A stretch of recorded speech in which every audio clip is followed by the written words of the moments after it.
Welcome, everyone. I'm sure people will be joining in as we get going. I'd like to introduce you to Colin Morris. He is the owner of Kingston Frameworks in Kingston, and he has been working hard to bring prints to and helping artists make money to Ontario, Canada. He works with Mastrius as well. That's where I met him. And he's going to tell us today about prints and reproductions, I should say, and how to make the most of everything that you create in terms of your art and get it out to as many people as you can. And Colin is not an artist himself. He is a musician. And he was born and raised in Kingston, I'm guessing, because the store, it's a family business. That's right. Yes. And without further yakketing, I'm going to hand it over to Colin. Thank you, Barbara. Great to meet everybody. I'm happy to be here and I appreciate the invitation. I hear you've been doing a lot of very cool different educational sessions, and I hope you've been getting a lot from it. Today, I'm just going to share my screen and introduce you to a little presentation I put together based off the course I was doing with Mastrius. I just got to run the slideshow. So the course I taught was called Launch Your Limited Edition Print Run. But really, we spoke about all aspects of utilizing prints in your business. And then, as you get to see, we got right into the marketing of it, because it's one thing to get set up. It's another thing to actually get them to your audience's hands. So can everybody see my screen? You should see yellow blurs. That sound about right? Okay, great. Yes. Awesome. So I'm going to get started on this new presentation, a much shorter version of the course, plus a couple new additions. This is, well, let's see if it's working. There we go. The Diversified Artist and the Art of Reproductions. So let's quickly go over what we're going to talk about today in this session. You should know that I am very open to questions throughout. However, I do have an open Q&A at the end. So if you really have something burning and it's a big discussion, potentially, I would recommend writing down that question and then saving it till the end. But if you have anything as a clarifying point throughout the presentation, please feel free to raise your hand. It'll pop up. I'm watching the screen here and I can see, you know, if anyone is like, hey, what does that mean? I'm not sure I understand this. Feel free. I would love to, because if you have that question, likely someone else does as well. But for a bigger sort of, hey, what if I was thinking this? I'd love to talk about those things, but we'll save those at the end. Very good. So here's what we're going to talk about. First, I'll just introduce myself and what we're about through Kingston Frameworks and our wholesale program. Should I offer prints? It's always a big question. Should I even do this? A lot of contention around this subject. What print products do I offer? There's actually many of them. What's going to suit you, your art? How do I design a great print offer? In other words, how do I turn this into something that my audience is going to want to eat up? And then how do I promote that to my audience? And then there's some common issues in the open Q&A that we'll go through. Now, before I get started on all of that good stuff, I have a quick question for everybody here right now. I'd love to know what artist path you are on.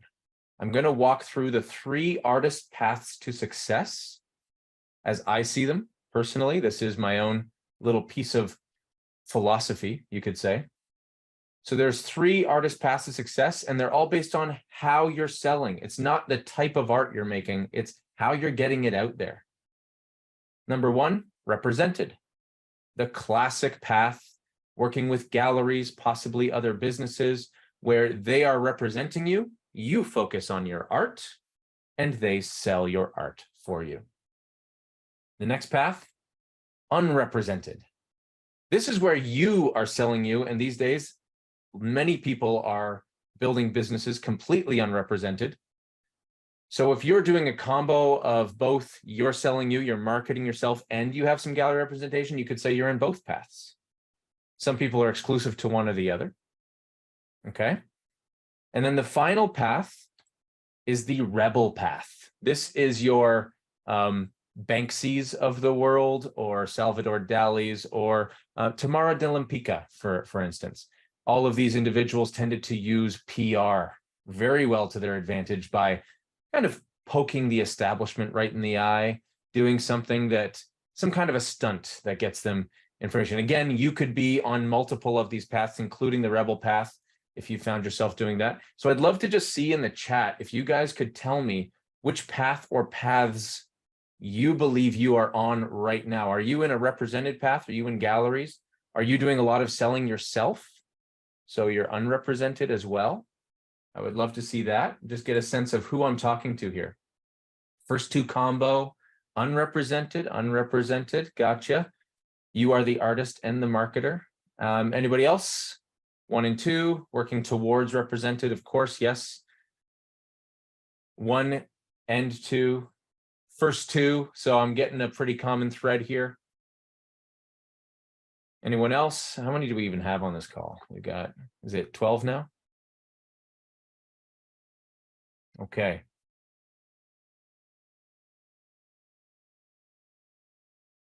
Now, I have a follow-up question to this, and get ready to type this one in again.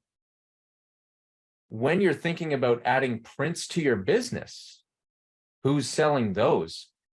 Tell me if it's the galleries selling them or yourself. So direct, gallery or direct.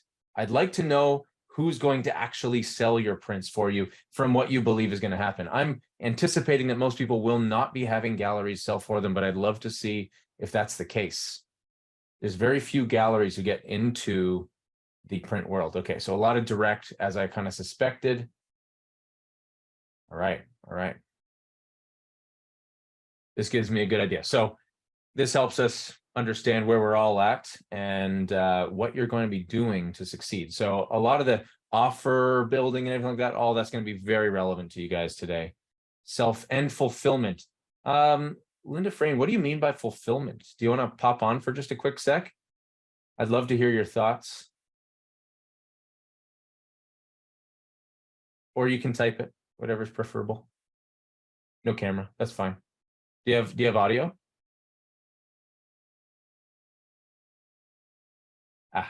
Okay. Online service. So basically utilizing an online service, like say a Redbubble, Etsy's, or even just your own website with a fulfillment service in the back end, I think. Is that what you mean? Okay, awesome. Cool. Thank you for sharing, everybody. Let's keep moving. So I'll introduce you to ourselves a little bit. First of all, that's me, a little younger. I lost those glasses, still miss them. They were very good glasses. So I'm Colin Morris. This is a little bit about me. I think the most important thing for you to know about me is, even though I'm not an artist like you, I have lived that life without making art. When I started out in sales, I was 21 years old. We had our first child on the way. I had no degree to my name, no reason for anyone to call me from a job interview, except for commission sales organizations. They were the only places that would hire me at that time. And I got into commission sales, meaning, you know, there is no stable pay, which isn't the best arrangement for a child on the way.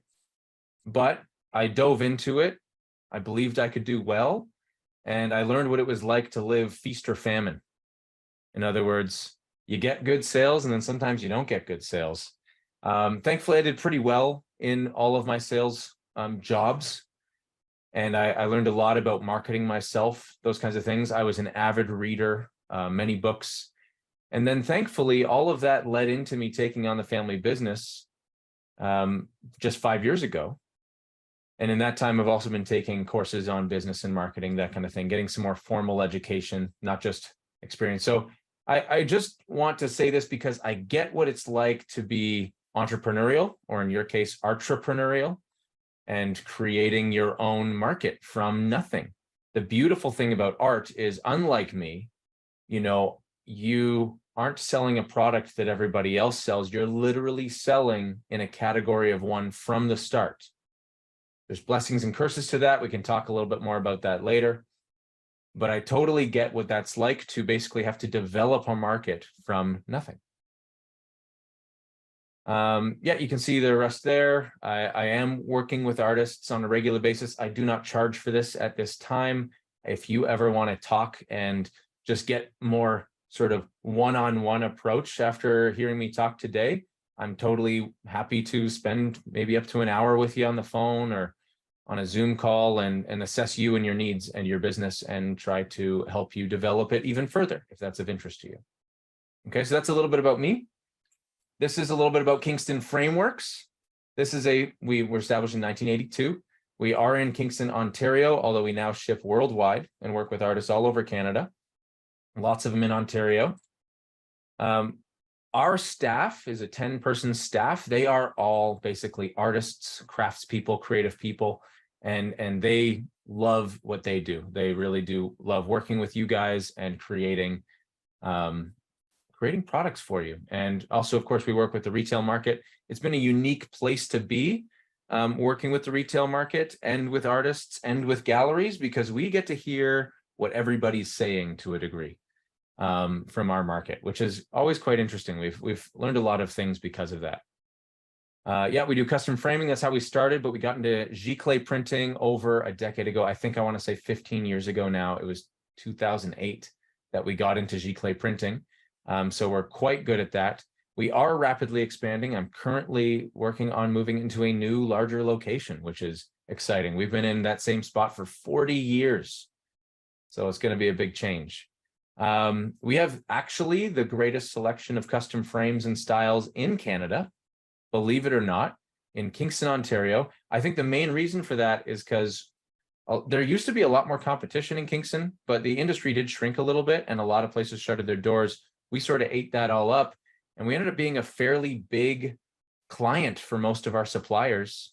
We work with all the suppliers across Canada, so we have many, many, many frame styles to choose from, whereas most frame shops would maybe work with 1 or 2 or 3 suppliers. So that's been kind of fascinating. And that's it. Yeah, we do work with all kinds of different customers. So I think the most important thing to talk about is the wholesale catalog. We launched this in May of 2022. As you can see, the last time I updated it was in September, and we're going to be doing another update later this year. What we do with our wholesale catalog is we provide drop shipping services or volume orders to artists who are trying to get prints in their business. So just quick 1-2 on that. If you wanted to stock up for an art show, you'd probably get some volume order going on. You might want to get some prints, matted prints, canvas prints, something like that you think you could sell at your table that's less expensive than your originals, therefore accessing more markets right there. If you were just putting these on your website or bragging about them on your Instagram or other social media and other channels, you don't even need to really order anything. You can just wait for the order to come into you, and then we fulfill the order and ship it directly to your client. That's called drop shipping. We do ship worldwide. We have really good shipping prices. You'll love them. We can basically get most anywhere in Canada for like 15 to 25 bucks. It's crazy. And then we have to add a little packaging on there, but not much. We work with all kinds of different giclée, and we can talk about more of this stuff later if it's of interest to you. One thing that I think is worth noting, more artists are starting to get on this. If you're preparing for any kind of gallery show and that gallery is demanding that you use frames, our wholesale frame prices are insanely good. We'll give you float frames or classic styles of frames, and you can order them in bulk, get better discounts. Basically, what we do is provide you the empty frame, but it's all set up for you to just pop your piece in, screw it together, and then they're reusable. So if you don't sell that piece in that show, you can simply unscrew it and put it on another piece that you make the same size. So that's been a big benefit, because I know a lot of these wholesale framers use these crazy long staples instead of screws, meaning you literally, it's just stuck to your piece. And woe betide the framer if someone ever wants to reframe it. I've been in that scenario. It's not easy to get those things out. So any questions on this? More than happy to take some, but I can keep on moving. I have just a couple more things on the About Us side, and then we'll get it right into the content. All righty. So here we are online. Yeah, I made a really cheesy slide. This is us on Instagram. If you're on Instagram, I assume most people are these days if you're in the art world. KFW Catalog is our Instagram page where we are directly talking to artists about art business advice, ideas, etc. And then this is our standard Kingston Frameworks page. So we have 2 pages that we manage. We do have a little section, I'm going to point it out, the free guides section. So far, I've launched 3 free guides. I have plans for more and that I intend to release later this year. And those free guides, all you have to do is just check out that story highlight and then DM me the word for any guide that you want, and I'll send them to you. And those guides include a print 101 guide, which is going to give you a good sort of PDF summary of some of the things we talked about today. It's also got a Chat GPT for Artists guide, and we've got a Scanning Your Artwork Like a Professional guide. So all of those are available to artists free of charge. Okay. Finally, this is the last thing. We just launched a show. This is Prolific. I interview a creative professional who is ambitious and killing it in their field once a month.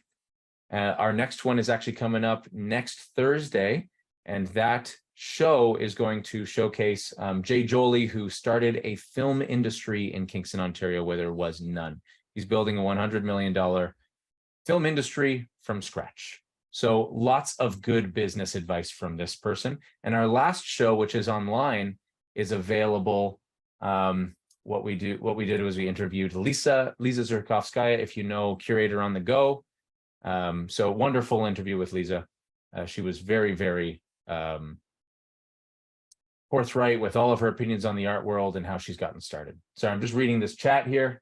Yes, we will ship glass, believe it or not. And thank you for all the props there, Barbara. Okay, so with that, let's get into the content. Oh yeah, and if you ever want to show up for the show live, yeah, we do it live studio audience, or you can watch it live on YouTube or the after show. Okay, got to click back. Here we go. Should I offer prints of my artwork? Well, I underlined and crossed out the word should. It's one of my least favorite words. I think a better question is, when do I offer? Not to say that everyone has to. By the end of this presentation, you may very well decide not to. However, this might help you know when it's appropriate for you. When is the right time to offer prints of my artwork? So this is a guy who's drawing outside the box. Your originals are worth more than you could offer a print for. So when your originals are clearly valued at a certain point, and you could definitely offer prints at a value lower, that's already a really good sign that you could be offering prints. If you're getting print requests, that's also a really good sign. You have demand that's potentially pent up. You wish to encourage a greater number of people to collect your work. So you're trying to expand your audience. You want more people to collect and work with you. I know one artist kind of talks about her prints as placeholders, initial ways for someone to engage with her who may be a student, or just of lesser means, but lots of young folks, they fall in love with an artist and they collect them over time, or whatever stage they are in life. So that would be a way to think about that, is getting more people to collect from you early on. You are ready to try something new in your art career. Sometimes you just want to shake things up, and I think prints are a really good way to do it. And I think the most important factor is whether or not you're trying to make a more sustainable business. I believe that by accessing other markets, that by having different product offerings, you can have times where your originals are selling well and times where your prints are selling well. We all know there's a seasonality to the art business. From what I hear, although I'm sure it's different for all, sometimes summer can be kind of quiet. You have all your art shows, but people are also traveling a lot. And we know that there's a lot of tire kickers in art shows. Usually the best time, ironically, with art, it coincides with renovation season, which is usually as the fall to winter picks up. And once they're renovating their homes, they're starting to think about art more. There's definitely tourist season, all that kind of stuff, but we know that there's seasonality to it. Could you create a more even year by having some kind of print offering? I would also say, worth talking about, you can discount your prints. So you can quite easily just encourage people to buy during a quiet month. You might not want to do that with your originals, but you can definitely do it with prints. Nothing wrong with that at all. Okay. So when is the right time to offer prints? And we're going to follow into this sort of idea that I want you to always keep in mind is whether or not you're planning on printing something, please scan your work.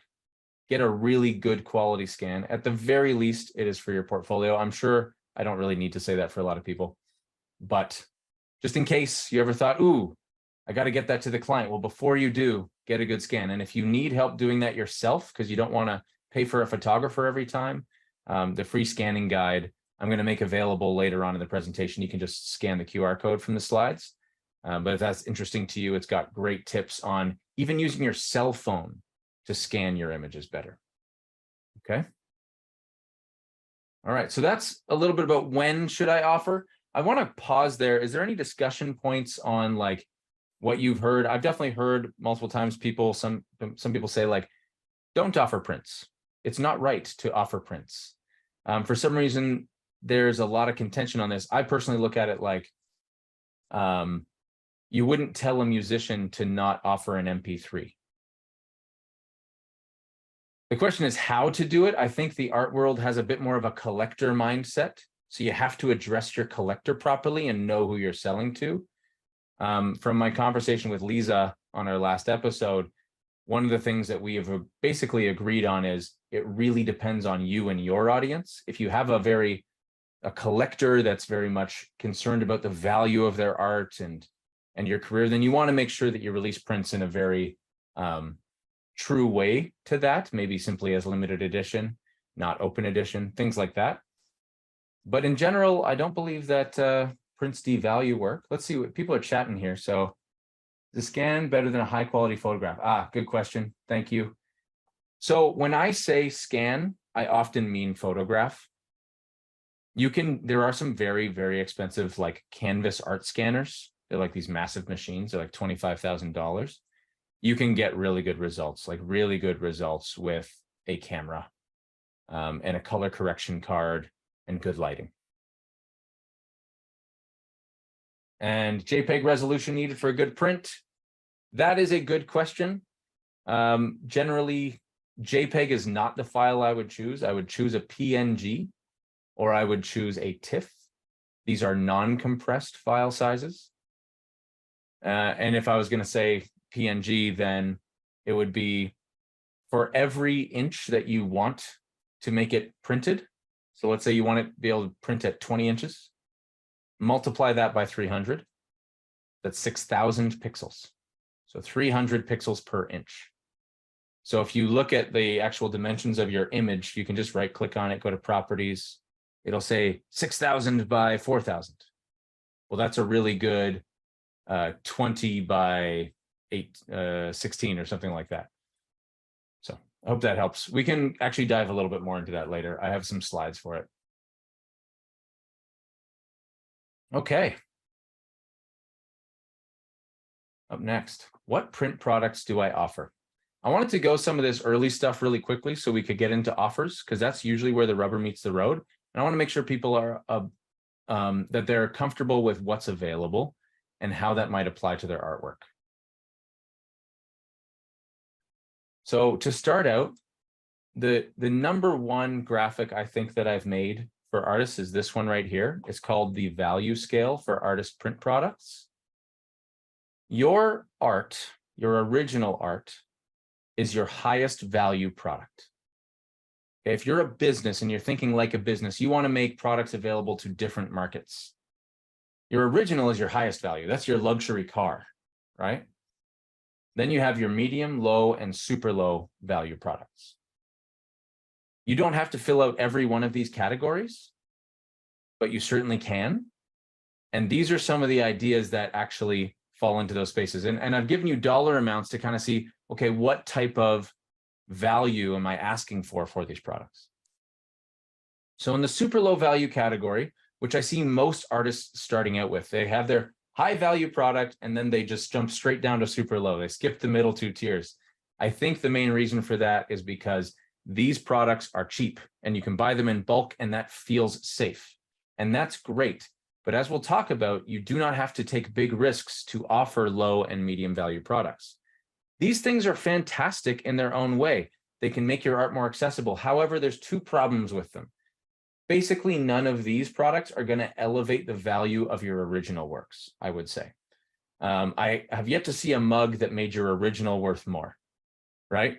You can sell it for 25 bucks and you could sell maybe 25, 50 of them, depends on the size of your audience, but you're going to have to sell a lot of any of these things to make any real money. I often look at super low value products as valuable additions, but you could use them as bonuses. You can use them as little gimmies that you give to your clients and create a feeling of generosity and reciprocity, that relationship connection that you want to build when they buy larger items. Like if they bought an original from you, give them some greeting cards. Thank you so much. Here's some greeting cards. Now they can send those to their friends, and those friends can be introduced to your artwork, that kind of thing. The next value tier is the low value tier. This is a really good one for shows. If you've got a table somewhere and you're allowed to use prints, I know some kind of higher level shows like the Artist Project do not allow for these prints, but most art fairs do, absolutely. And I find that the best thing you can do in this value tier is make it so that it's easy to hang or frame. So if it's a matted giclée print to a standard frame size, people will grab those up because they know they can just go pop it in a frame because that's their budget level. You know, is it the nicest value custom framing for your piece? No, it's not. But it is going to work for that audience member, and they will be able to see your piece every day and be reminded of you and your artwork, and maybe someday purchase another item from you. Generally, you're looking at open prints. You're not putting your limited editions in the low value tier unless you're doing like a really big 1 of 500 sort of limited edition or something like that.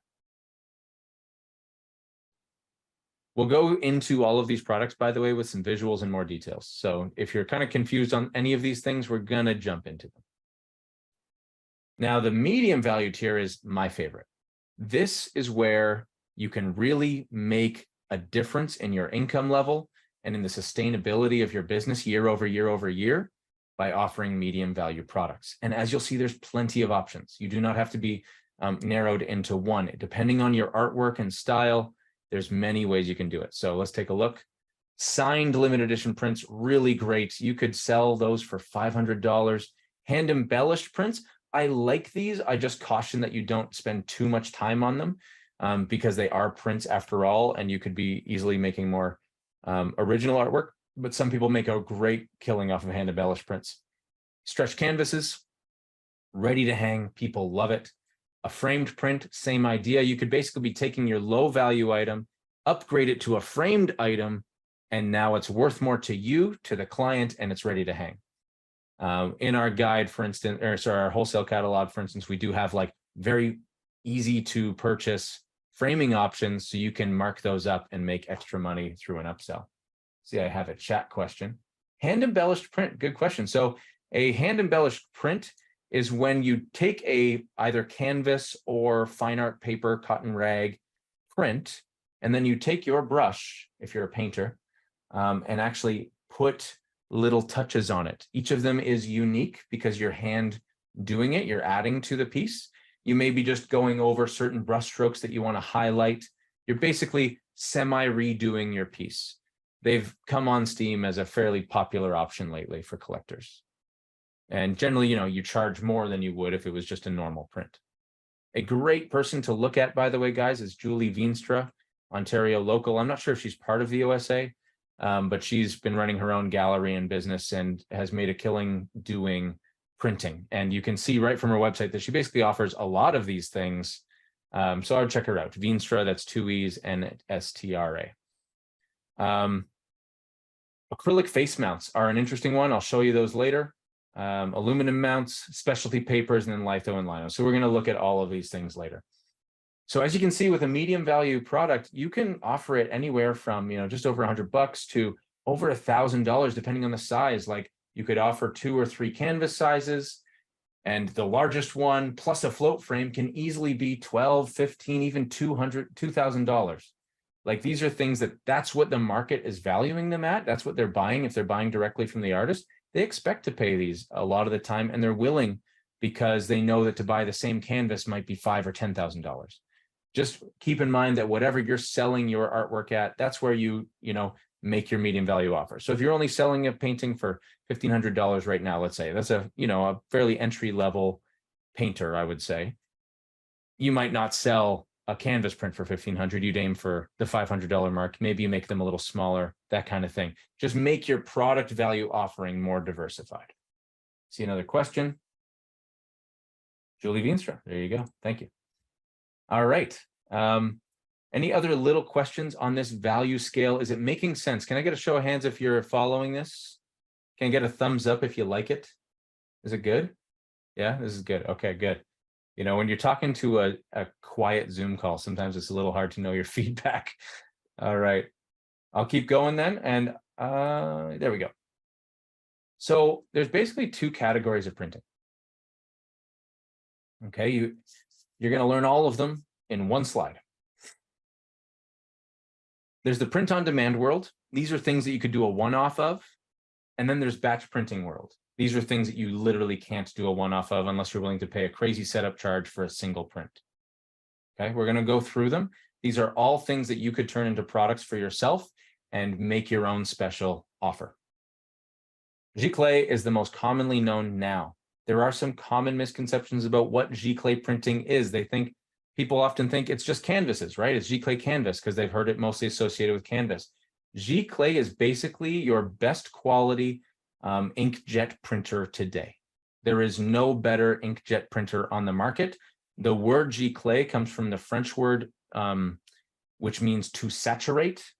So it's a fully saturated piece of paper, canvas, what have you. So when I say the word Giclée and not Giclée, or I don't know, I've heard a lot, I don't even know anymore, but Giclée is technically how you say it. And you can put it on any type of paper. Basically, it's meant for these types of printers. So fine art cotton rag, high quality photo papers, luster gloss, satin, metallic gloss is actually pretty interesting for certain types of art. But also, of course, canvas, that can be matte canvas, satin canvas, watercolor texture paper, many, many styles of papers available through Giclée. And the lovely thing about it is it's just as easy to make one print as it is to make 100 prints today. Basically, the printer prints it for you. You don't have to do any kind of crazy setup, all from a digital file. Okay, so Giclée is probably the state of the art in terms of what people are doing for drop shipping right now. There is one other contender on that market, but it's not for every paper type. This is called dye sublimation. You've seen this, I'm sure you have, through websites like Art of Wear, Society 6, Redbubble. They may use Giclée printing a little bit, but I find they mostly seem to focus on these dye sublimation printers. It's essentially the same thing as a Giclée printer. However, instead of printing directly to paper, it prints to a special kind of transfer paper, and the ink is a dye which is reactivated through heat. Here's how this works. They print the print on a transfer paper reversed. It goes in backwards. They then take that transfer paper, put it into a heat press, along with either a garment or something coated in ceramic.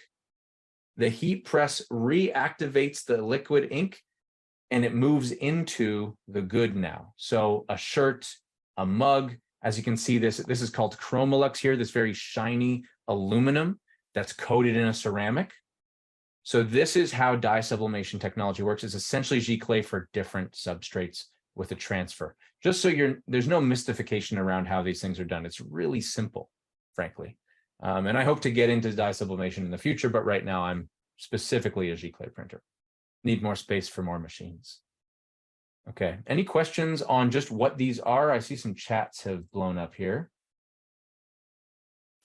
Lisa, to answer your question about why Giclée over high-end Epson printer, they are the same thing. Giclée is the word for the type of printer. Epson is a brand, HP is a brand, Canon is a brand, just creating different printers. But they're all Giclée printers. Basically, again, it's just a highly saturated inkjet printer with so much color range. It's really good. I was advised that prints should be 10% of your original price. Does that sound accurate? Cheryl, it's funny you say that. You know, I've seen it all over the map. Sorry, I should probably say Cheryl Ann. I've seen it all over the map. It is definitely not a hard rule to go to 10%. An example, I think it really, even to have a whole 10% of your original price can be a bit misleading, because you're going to make different paintings at different sizes, right? I think you could go as high as probably 50% of your original price, believe it or not. I don't know if you'd always want to, but you have a range. You have a range. If you're selling that piece for $5,000, someone might buy a print for up to $2,500. You might want to tone it down just a little bit to create that value discrepancy. So maybe 2,000, that kind of thing. And maybe that's like a high quality canvas print with a frame on it, you know, maybe, but you can definitely make money well within that price range. Basically, when you look at your costs, and Barb knows this, I'm always recommending multiply the cost of, say, my printing or any printing service that you're going to use by at least 3.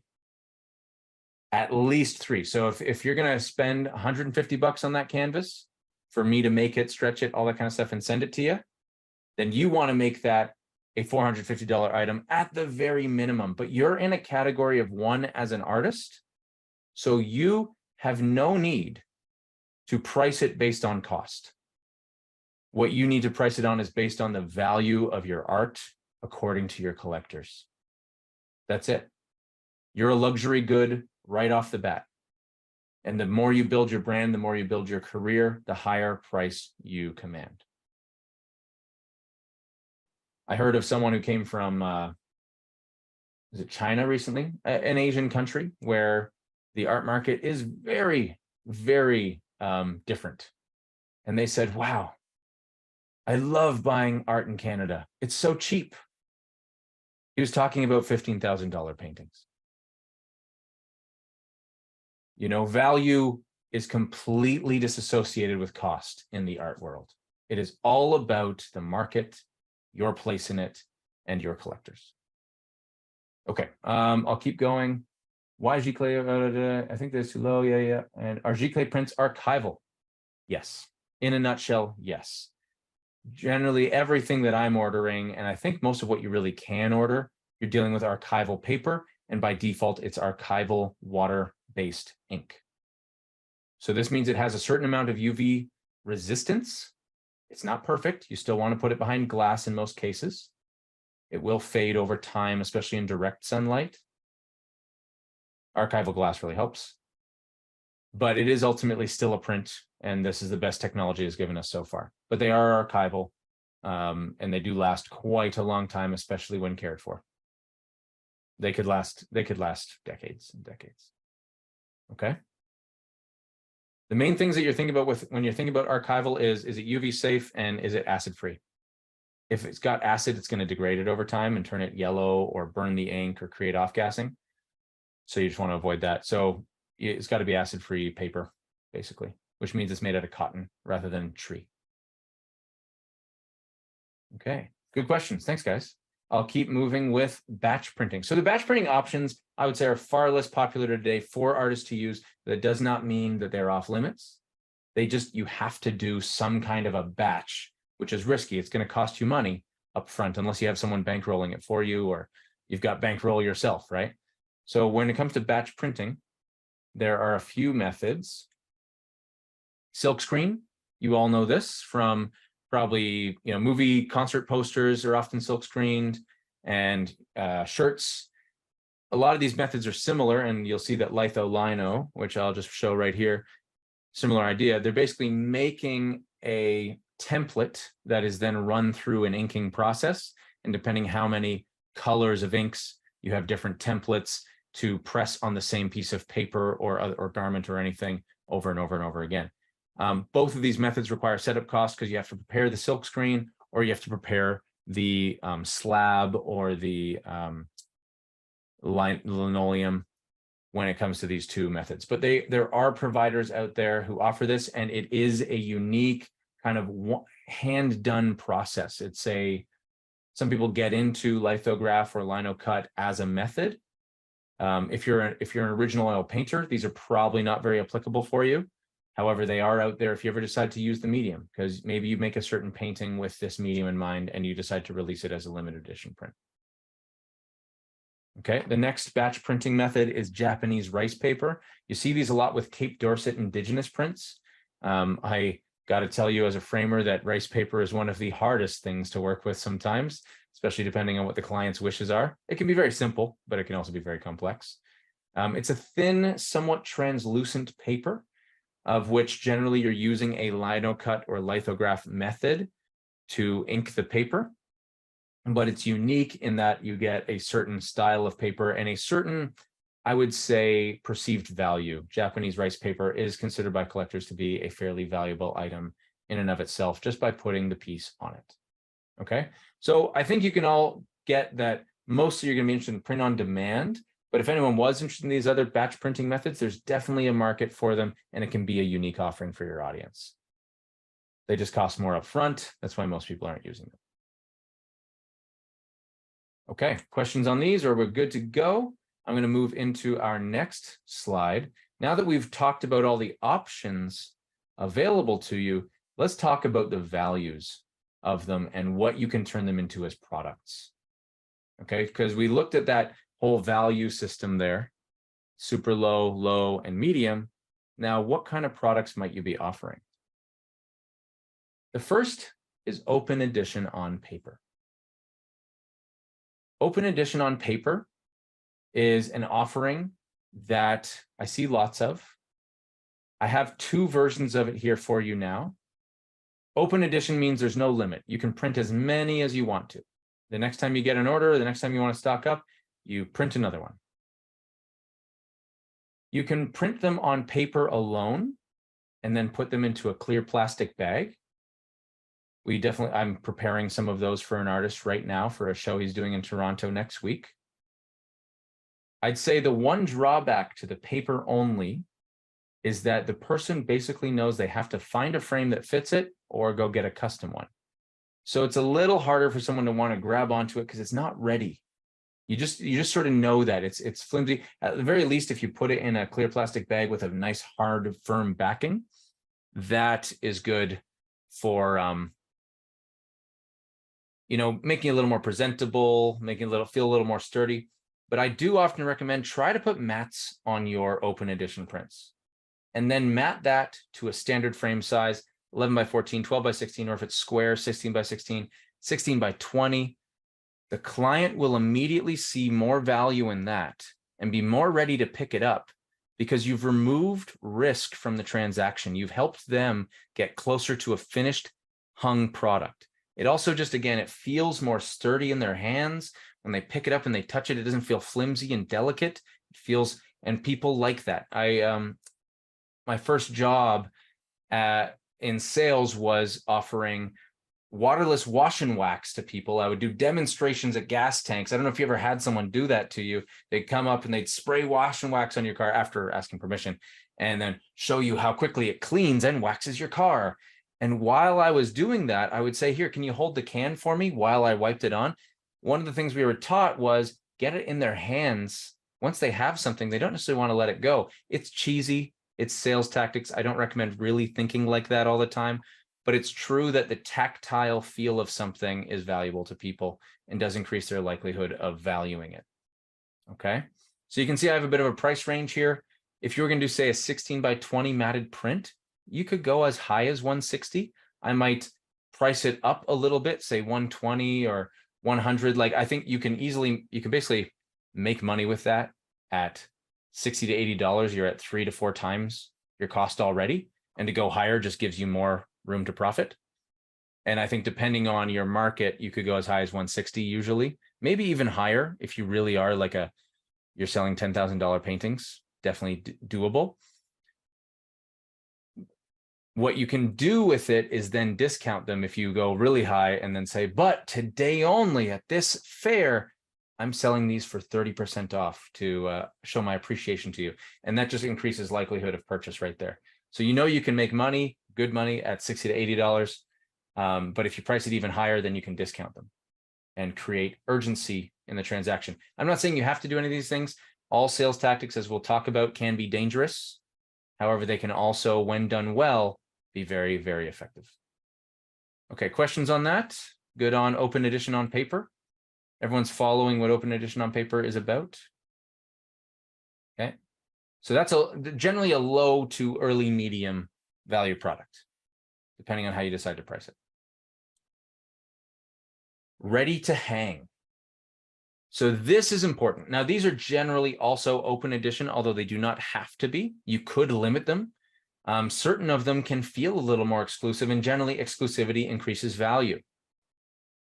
I've got here on the left, top left, acrylic face-mounted prints. I know it's not the best example of the product, but I would write that word down and go look it up. Go look up acrylic face mount print if you want to know more about what those look like. You have plexiglass on top. The print is physically mounted to it below, so it is still a giclée print printed on paper, not printed to the plexiglass. And then below that, you have either we use a Sintra product, some people use an aluminum product, but regardless, it's a very sharp, crystal clear, and fairly high gloss version of an image. Certain paintings, like the one behind Cheryl Ann right there, very punchy, bright colors, and can work really well on a acrylic face mount. Not to say that you have to. It all depends on the style of art. Below, you'll recognize the Chromolux. That Chromolux is that dye sublimation technique on a very, very thin, sturdy sheet of aluminum, and the ink is in the ceramic. It's actually very sturdy. You can't scratch it. The ceramic really protects the ink, which is nice. Then you have, oh, I will say before I move on from that one, dye sublimation. That particular product has a UV resistant one that can go outside, which is a neat product in and of itself.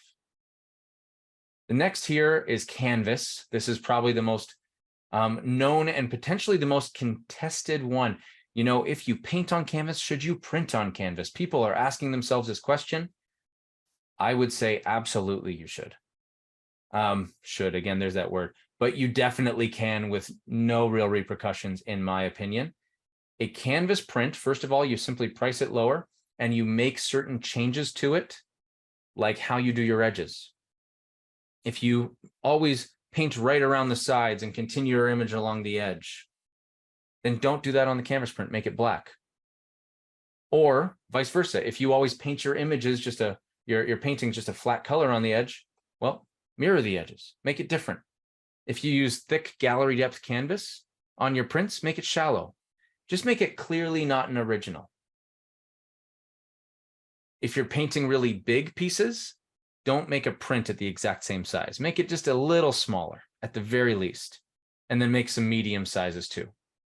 You know, don't match it. Don't match what you're trying to do on canvas.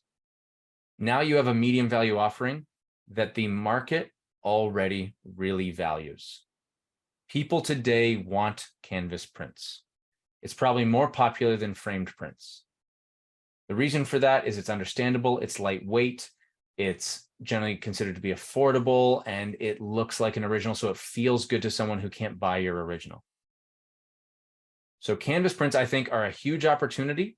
One artist went from no canvas prints to $60,000 in sales on canvas prints, mostly all print on demand, in 1 year, just by turning this on, because she already had a market that was really looking for this type of thing from her.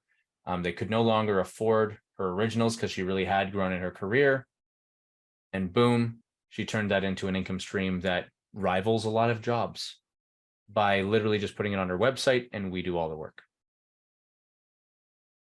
So not to say anyone should or has to do a canvas print, but it is certainly a lucrative option today. Aluminum mounts are right below that. It's a lot like the acrylic mount, but with no high gloss finish on the top. Instead, it's matte. Certain images really punch on this, and it feels like a neat product because it's very modern, very thin. The matte feel is nice. You don't have reflection on it. So a lot of people really like the aluminum mounts for certain art. And then, of course, we have a framed print.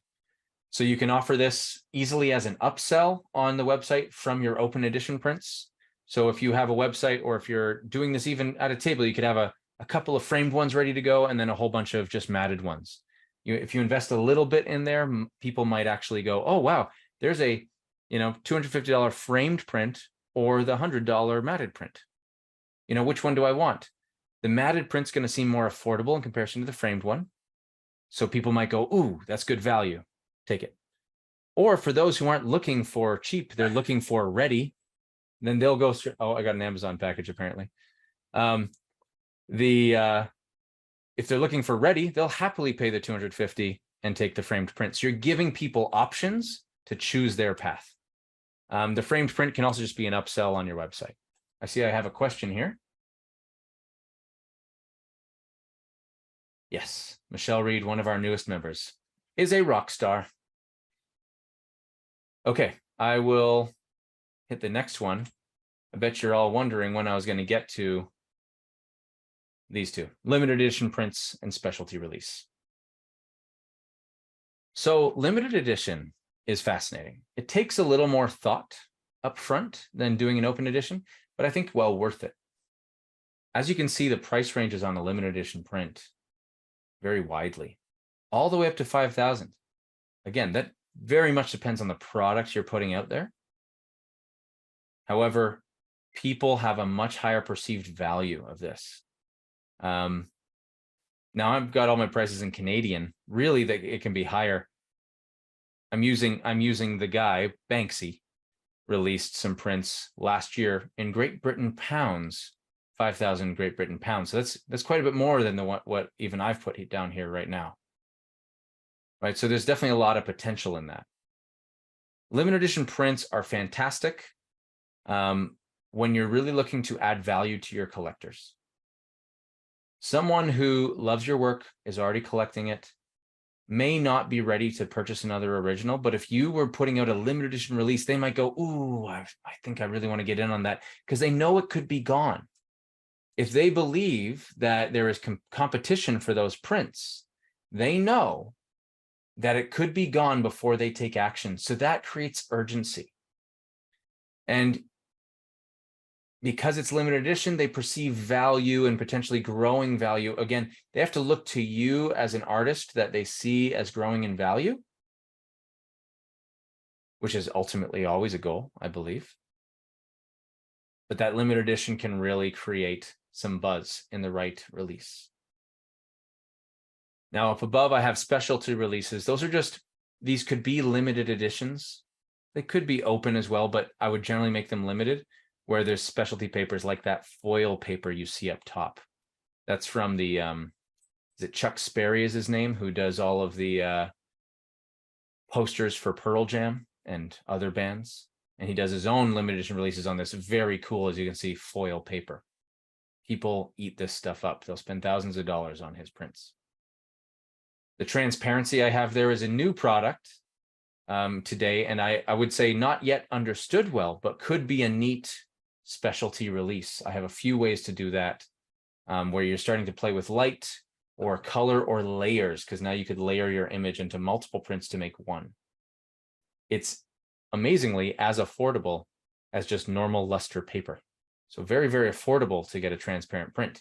If you can market a interesting, unique special offering, why not try it out? And then what you have here, I'm showing an example. It's kind of hard to tell, but it is a hand embellished print. Those little spirals you see on the edges of the sunflowers and some of the things she did in her hair, those are hand embellished notes. Again, a limited edition release of hand embellished pieces could, now you only have to sell maybe 10 pieces at $400 each or $200 each. And that's a good day. Only 10 people need to buy in. It's a lot easier to sell out on something when you have a limited number of it. Not only just, you don't have to find many people who want it, you also have that advantage of people thinking there's competition, etc. Okay. Further questions on your offers? These are the main offers out there today, plus some new ones, some exciting ones. I wonder if anyone can think of any other offers, just if anything popped to your mind that I didn't cover. Is everyone still good? They're still with me? Cool. Yeah, fascinating selection of things you can do today. So really, it kind of the one thing I don't want to do is overwhelm everyone. Ultimately, pick one, maybe two. You don't want to overwhelm your customers either. So you don't have to think about every little thing you're going to do next. You just need to think of one thing you're going to do next and start with that and release it. It takes work. Say you're trying to put it on your website in a e-commerce shop. That takes work to set up the products. A lot of folks tend to start with us by getting matted open edition prints, which they can sell at their next show. They're a good price. It's easy to invest in. You'll get a whole bunch of them and your income potential on them is very good. And then every time you release a new piece, you get some prints and you have them ready. It also allows you to test your market a little bit when you have a volume like that. Maybe this one image you sell 10 of. Ooh, that one could become a limited edition. Or that one you should definitely release in some other cool formats, like an aluminum print or something like that. You can test your market and find out what they're really looking for. But don't try to overwhelm yourself with too many things all at once. Pick one. And the beautiful thing is the wholesale catalog, if you want to use us, does have all the print pricing published. So it's very easy to find, okay, here's the size I want to do. That's the price for that thing. I'm going to multiply that by 3 times, 4 times, 5 times. That's my price. Round it to a nice near number. Put it on my website. Done. Make a nice image of it. It's launched. Interesting. So I have a couple chats. Are there light boxes available for use behind transparent prints? Yes, although I haven't found an easy solution for this yet. I believe I should look more into it. I believe there would be light boxes on Amazon at standard sizes, and maybe you pick that. But not sure yet. One thing I've done with the transparent prints, Barb, is put them on plexiglass with no backing, so it's see-through. And a few artists have tried this out now. I can't say that we found a true winner yet, but maybe, just maybe, they'll hang them in windows. You could even turn someone's window into instant stained glass. That's a concept no one's really gone with yet. But if someone gave you the measurements of their window and you picked a piece, you could blow it up to exactly that size. Boom, the window is now art with light shining through. That could be really cool. Still experimenting, who knows? My biggest challenge is deciding which pieces to offer prints on. How do I decide what will sell? Well, this is a great question. I mean, the first thing, I don't want to give you a blasé answer. It depends. I want to give you something real here. So what's going to sell for you? First of all, what are you already selling? Is there a certain piece of subject matter that you know is your knock it out of the park? Michelle Reed, who Barb mentioned, knows, even though she paints many things, she knows the one that is successful for her is her style with light shining through trees. That's the one that people come to know her for. And there's nothing wrong with that. A lot of people try to fight being pigeonholed. You know what? If they're going to pigeonhole you, they're going to pay you to be there. Let them do it. Keep on pushing the envelope so that you can awaken them over time. But that one is what's really hit the market. And by far, there's one image in particular that we've sold so many canvas prints on. Shirley, if I was going to give you another piece of advice, it would be don't try to invest in all of them all at once. Just put them on your website, and we'll talk about how to launch the offer and get people excited to join you on your website and buy from you. And let the audience tell you what works, and then you prepare those ones for your shows. Right? So it all depends on how you're selling. I'm sure, we could get more into your own specifics, but I would say let the market tell you. Do whatever you can to set that up. You can use Instagram if you want, although, people could say like, okay, vote for, 1, 2, 3, or 4. Which one's your favorite? And you could do that, but it doesn't necessarily mean people will buy, even if they all vote, ooh, I love this one. But it could give you an indicator at least. It's like a little survey for free. And it's also good engagement content, right? People want to do those kinds of things. They want to vote for you. So I think what most artists I've seen have done, they've sort of picked a selection of, say, 10 or 5 or 14 images or whatever. Just they pick a set, they make 3 or 5 of each, nothing too crazy. They don't go 10 of each. And then they find out which one sells out first. That first bit is market testing. And then, once you find a winner, you just keep making it. Keep making it. And, that will change over time. Yeah. And what Barb says there is perfect. She said it much faster than I did. Once your work is photographed, you can offer it on your site for no cost as prints on demand. 0 risk. Best way for sure. And you might as well just order one sample so that before you put it on the website, you should get one sample. Now you have a physical thing you show off. Hey, on camera, people see it, good content. And you can always sell that one at a show later on, very low risk, very, very, very low risk. And I think that's key here. If you're in business, you try to find ways to reduce your risk. A fun story is Richard Branson. If y'all don't know him, I'm sure you do, but Virgin Mobile, Virgin Airlines, Virgin this, Virgin that, Virgin Music. This guy's gotten into a lot of businesses. He doesn't do that haphazardly. He does that by covering his downside. Virgin Airlines, which is, I don't think, a company anymore. He created a deal with Boeing, who he leased the planes from. Instead of buying the planes, he just leased them. And he made the deal with Boeing. If this doesn't work out for us, he can give back the planes and get a full refund. How'd he do it? I bet you he gave them equity in the company. He made a little trade. Whatever, that's Richard Branson. That's airline company stuff.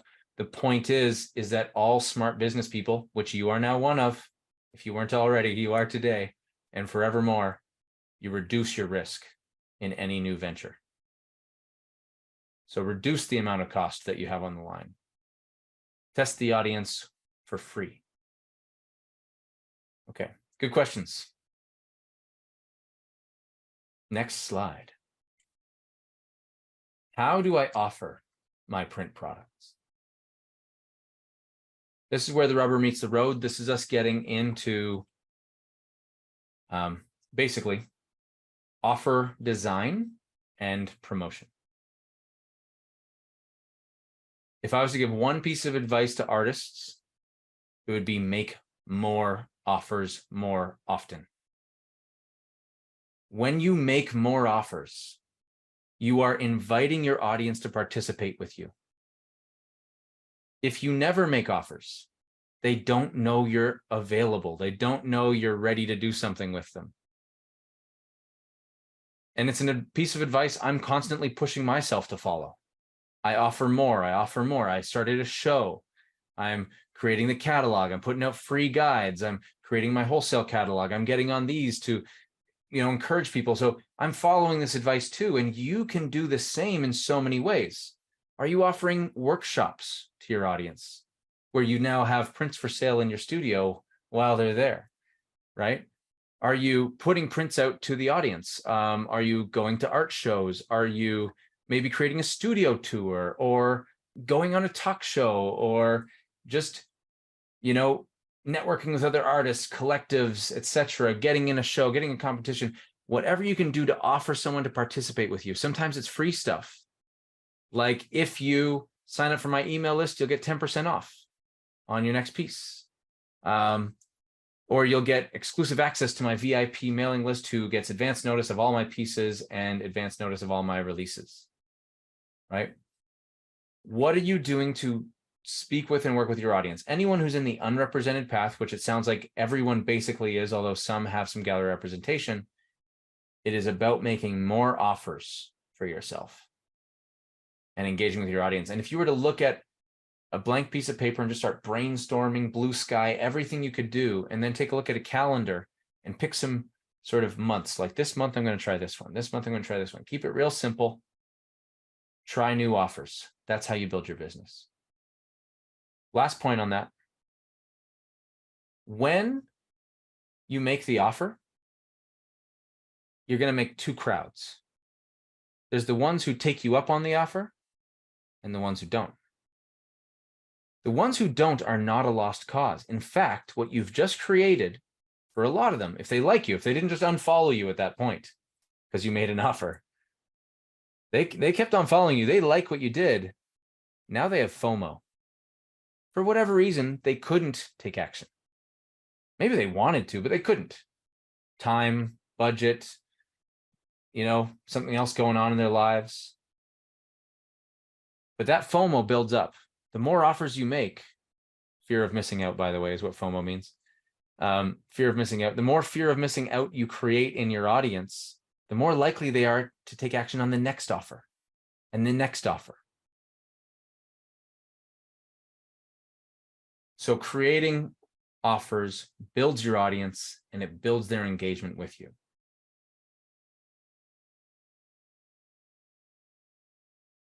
Yes. Barb says, don't get thrown by the word offer. It just means an opportunity for someone to buy, download, or sign up for something you give or sell. In other words, any business out there has been putting out offers. I think a wonderful, wonderful group to look at in terms of what offers can come is Marvel Studios. When you think about everything they're offering to their clients at all times now, I mean, they're a massive business built over years, but it started as a creative art business. They're comic books, stories with art. That's all it is. But now, not only do they offer comic books, they also offer toys, action figures, collectibles, movies, shows, right? You name it. There's so much content around those stories, those characters. Nothing can't be turned into a new offer. Okay, I'll move on to the next slide here. This is a warning slide. I'm just going to read it out loud. I'm going to start talking about marketing here. So in this lesson, I'm going to teach you the insider secrets to the science of creating great offers. These are design elements that allow you to hack, quote unquote, human psychology to your benefit. Not only are these powerful tools when used properly, but they are also dangerous to you and your brand if used improperly. Great marketing requires great soul searching. Use these well, and they will support you and your journey to create willing and wonderful raving fans. In other words, I'm going to teach you some marketing stuff now, and marketing, like a car sales guy, can be done totally wrong. It can also be done totally right. There's companies you love to work with because they get marketing right, and there's companies you despise because they are clearly greedy or just trying to trick you, right? So I have a golden rule, since I'm inviting you to become marketers, which is ABBA. Pretty easy to remember. Always be beautifully authentic. No matter what I teach you here today in terms of marketing offer techniques, and no matter what you decide to pick up and learn more of as you explore this topic, just make sure that you do a little soul searching and be beautifully authentic with how you position those techniques, how you use them. Use them. Don't forget about them. But also make sure you're not using them just to use them. That makes some sense? ABBA. My encouragement to artists is to start thinking of themselves as artists/marketers. At the end of the day, if you're an unrepresented artist or even a rebel, you are doing the marketing and selling. So now you're a marketer too. And there's nothing wrong with that. In fact, marketing is a creative act in and of itself. So you can get good at and do lots of marketing. Okay, let's move into this. So the elements of the perfect offer is what I'm going to show you today. This is my periodic table of elements of the perfect offer. Yes, there's a lot on this slide. We're not going to go through all of them today. I did go through all of them with my course. It was a barrage of information at that time. We're going to simplify that today and simply go through 4 that are probably the most common and consistent for artists. But I'd like to introduce you to the 4 columns because they all exist for a reason. The first column is enhance value. What can you do with your offer to make it more valuable without reducing the price? So I'm going to charge $500 for this thing. Could I add something to it or position it in a certain way that it seems like it's worth even more? Like when you're going through one of those webinars, has anyone done this where they watched one of those webinars and they give you their big long story and all the pitch and all the stuff, and then they finally get to the deal, the offer, and they say, but that's not all. Plus is a free bonus, and I'm going to give you what they're doing is building value for their offer, so that when they nail you with the price, if they haven't already, which by the way, they'll do a whole bunch before, and then they'll nail you the price, and then they'll do more after. They'll say, oh, and by the way, so what they're doing is they're trying to anchor with that price as much value as possible. So that's what enhancing value is all about. Again, you don't have to be like those guys and girls. But the principle you certainly can use. I'm going to give everyone a free art card from now on. I don't know. Or I'm going to, anyways, we're going to go through at least one of those. Aha. Sorry about that, Catherine. You are probably absolutely correct. I will just read off from the top to the bottom on the first column because the white on yellow is a little hard to read. Feedback noted. So the first one is exciting core offer. So that's basically your core offer, the main thing that you're offering. Make it as exciting as possible. Bonus is the next one, adding bonus or bonuses to the offer. The third one is creative spark. That's where you add your own creative touch to this. I'm doing this for a reason. I'm doing this for a cause I believe in. Like Heather Haynes, if you ever check out her work, she created her own organization called The Art of Courage. So a lot of it has to do with, that's her creative spark. That's what she's bringing to the table. Perceived growing value is the last one. We're going to dive into that. So that's your art has a perceived growing value. Okay, thank you for the question. You're welcome. The next column is increasing urgency. Urgency and scarcity are related, but they're two very different things. Urgency has to do with time. I don't have long to act on this. I need to do it urgently. We all have urgency to purchase our groceries every week. How do you make more urgency for people to purchase your art? And this has to do with time, running out, that kind of thing. The next, yes, thank you for the good linking there, Lisa. Good teamwork. Heather Haynes, you can check her out there. See The Art of Courage. See what that's about. That's a form of creative spark. There's many. The next is scarcity. Rather than limiting time, in scarcity, we're focusing on limited quantity or other ways to limit the availability of the good, of the offer. Okay. And the last column, which is often overlooked, is how do we reduce risk? How do we, basically people are, unwilling to part with their money in a lot of cases because they're afraid they won't be happy once they do. How do you reduce that risk that they're going to be unhappy? That when they parted with their money, they feel very confident that they're going to get something that they value, or at the very least can get their money back if they don't. So guarantees have a lot to do with reducing risk, right? But also, as you'll see here, we're going to go through what you can do, concrete examples or social proof. That's when somebody who owns the good has testified for you, like given a review on an Amazon product, or, shown their work, shown your work in their house and tagged you on Instagram or did a collaborative post. Those are things that create social proof around you and your brand. You have an event and you have 20 people show. Did you take a video of that event and show just how popular it was? Social proof. Wow, this artist is really doing something. People want to see it. So we often look for social proof when we're buying things. And that's a key point with all of this stuff. Even though we're not going to get through all of the points today, think of your own self as a buyer. Flip this around. When you're buying things, do a little self-analysis.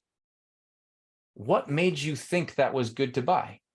What little marketing technique or idea did that company or salesperson use that made you feel good about the purchase? What did they do that maybe turned you off the purchase? You ever just walk out of something that you expected fully to spend money on and then you just didn't because it was so awful? So what were the best buying experiences of your life and what were the worst? I'll tell you, one of the best buying experiences of my life was getting running shoes. I went into the running room. I'd typically always gone to a more chain store or whatever and just found shoes that I thought looked cool and comfy and bought those once I knew they fit. But when I went to the running room, I was dealing with a running pro. And when she came out, she had me try on all these different shoes. She took her time with me and she said, walk around. And she says, how do those feel? Do you feel any lumps? And I would go, oh yeah, there's a bit of a lump right here. Take them off. I must have tried on 10 different shoes. When I finally found a pair that was lump-free, she said, there you go. And it was like, well, duh. Why would I pick any other shoe? I felt so good about it. I knew they were comfy. I knew she even had, before that, asked me some questions to assess my running style. Where are you running? How do you run? Show me your feet. Oh, you have duck feet. Okay. So I learned all about, in that instance, what was going to work for me. You can do the same. You can build relationships with your customers. What kind of painting do you like? Where do you see art in your life? You know, do you like, what colors are your favorite? What do you like in terms of style? And just get to know them. Fact find is what that's called. Get to know who they are. Anyway, just an example. Analyze your own buying situations and you'll learn how to sell better. Okay, so this is the whole table. I think I may show it again later. But of course, this presentation will be available later, and I could make the slides available to everyone here today if you want to grab this later and if you ever want to talk about it more. Okay. Let's jump into 4 of these elements in more depth. And we'll move on to how you promote it all. First one, perceived growing value. So I wanted to put this one up in here because it is literally so important for artists. Again, you're in a category of 1. So people need to see that you're taking your career seriously if they're going to take your art seriously. So I basically made a haiku for each of these. Creating the perception of growth is all about nuance that implies confidence in your artistic journey and the long-term results that you will enjoy. This isn't saying, I mean, I say nuance, it could be very blatant. It all depends on your personality and what works for you. Again, ABBA, be beautifully authentic about this. What is the language you're using that implies you have confidence in your artistic journey? Are you sharing your successes? Are you showing where you've come from and how far that is? I remember when I was only doing this. Now I'm here. Or just in general, confidence is often not stated, but simply displayed through our actions and how we speak. So how do you, instead of always being super, super thankful for everything to the point that you're basically like, it's good to be thankful, but it's always like, oh my God, I never thought this was going to work. Oh, thank you, thank you, thank you. Maybe it's more like, wow, thanks everyone. Love what I'm doing. Love working with you. You know, it's just a slightly different take on the same concept. How do we speak and hold ourselves so that people see that we are growing? What things do we show them to show that we're growing? All of this goes to how you increase your prices successfully. It all goes to, you know, galleries taking you seriously, things like that. There's a couple examples here written out that you can use to share the nuances of implying your confidence in your journey. So have you won any accolades? Just your general attitude. I think I jumped into that a bit. Sharing your wins. Again, you're not too surprised. You're not, maybe a little surprised, but not too surprised. Oh, wow. I didn't ever think I was going to.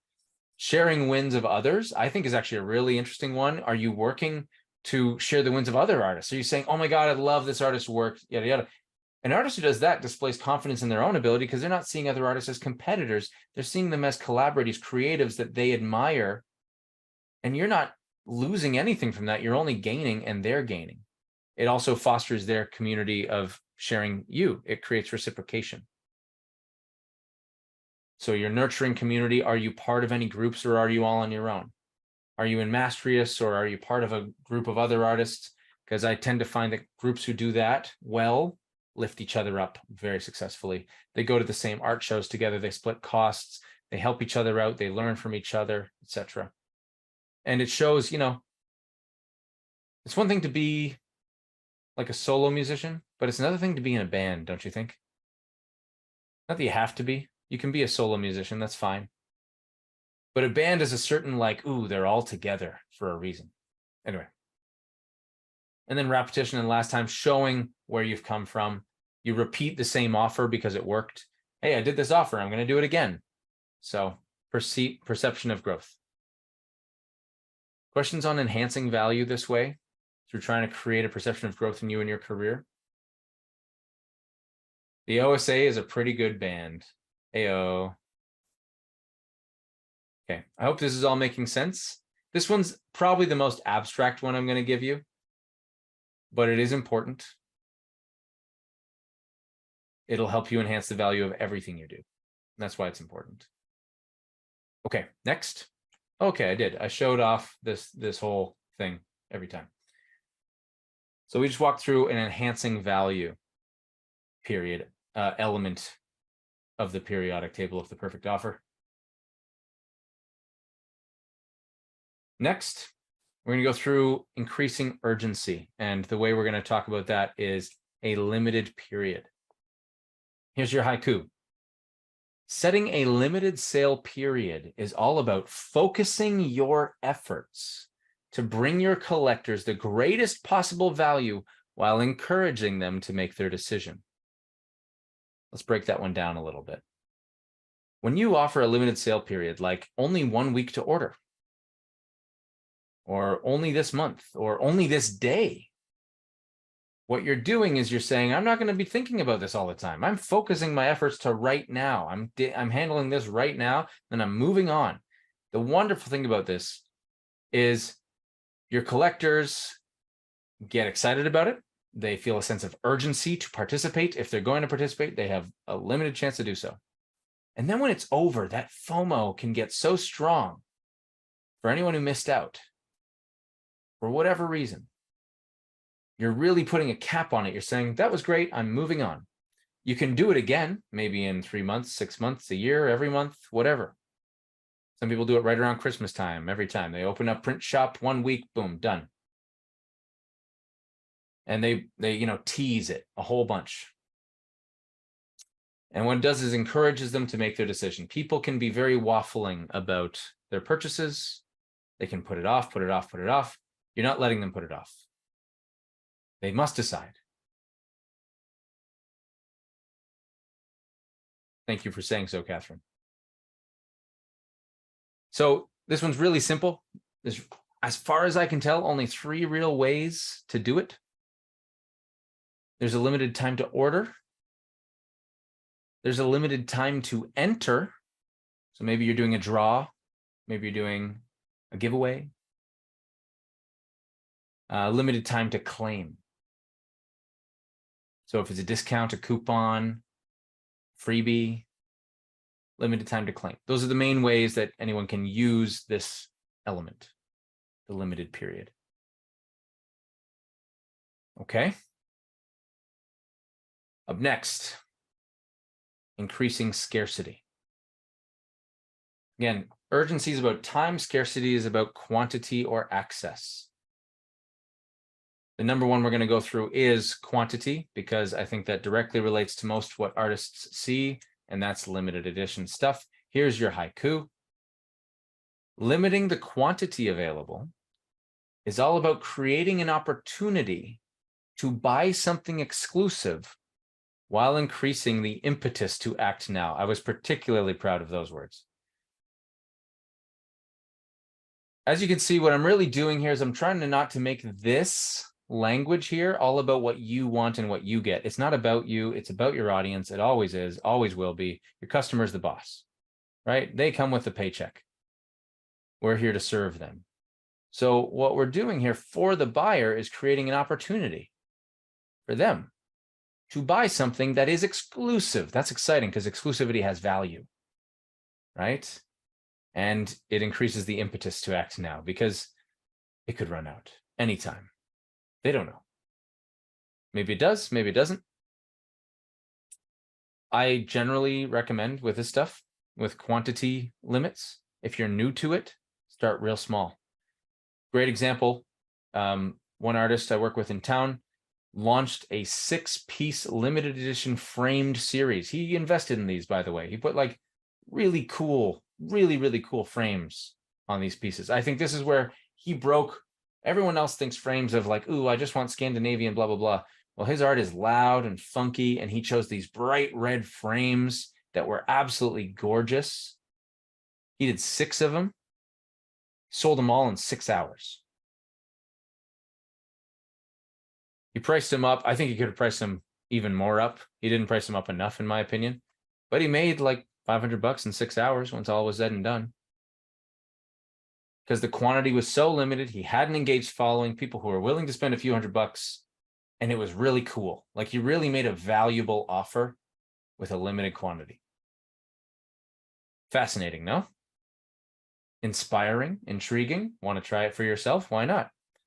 Doesn't have to be loud. Maybe it's pretty. Maybe it's something that you do that's more in terms of your style. Maybe there's a custom frame or a style like an aluminum mount that you want to just make really limited available. The beautiful thing too, you don't even have to pre-invest in them. Like he took a bit of a risk doing that. You could just take orders and you could just say they all sold. Even if you sold less, that only makes them more valuable technically, doesn't it? It's up to you. Like, I'm not saying you should lie. I'm not saying that, but it's really no one else's business. It's your business. Am I right? At the end of the day. So do what works for you. Okay. So here's your examples. 1 of 10 available. This is a closed edition, never available again. I think you all get how this works.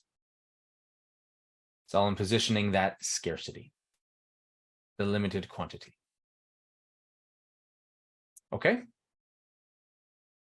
Last one that we're going to go through out of all the elements. There aren't that many. There's only 15, I believe I have here. You're getting 4 today. I'll just outline unpredictability really quick because that's actually really easy to, before I go into reduce risk. Unpredictability is sort of funny. When you're a little unpredictable, people get excited by that and they pay more attention the next time you post. If you just went live and said, 1 day only sale right now, buy on live, and then you just disappeared, people be like, oh, what was that? I missed that. Again, big FOMO audience, right? And maybe you sell a particular thing or like, all my mugs, I'm selling for 50% off right now, just today, 1 hour. I need room in my house. You're unpredictable if you do that kind of stuff. And it's easy. It's easy. And you got to stay true to your word. You know, if you say it's over, then it's over. Don't hold on for more. It was what it was. What you've just done, though, is more important. You've made people want to pay attention a little bit more. If you do that often enough with different things, you know, unpredictable, don't do the same thing over and over again. You know, do something weird.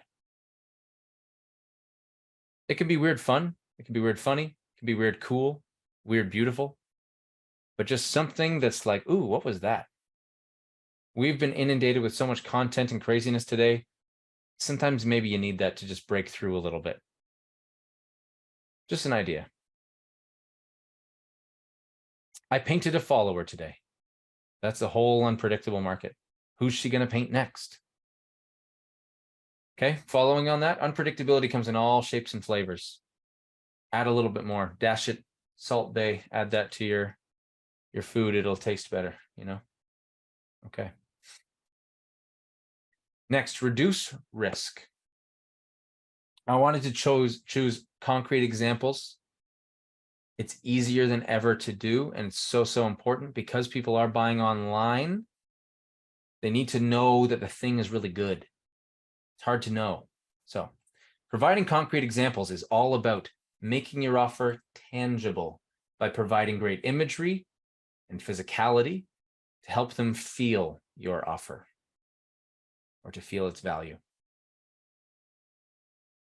So if you get some sample prints of a canvas or a matted print or what have you, show it off. Even if it's just the one, show it off so people really see it and they get it. Today, you can use art rooms for free to put your work in a space, put your work in a space, put your work in a space. It's making it more tangible, more real. Anything you can do to make it real for the client reduces risk. Of course, if you got a table, you're out there with your matted prints or whatever, and someone's holding it, that's really tangible. They can buy that right now, walk away with it that day. They get it, they have it. But for everything that isn't in person, you have to find ways to make it more tangible. And you can probably do this creative and unpredictable in ways, you know. For example, things we often do is stand on camera and turn around and show the piece, right? That's what everybody's doing right now.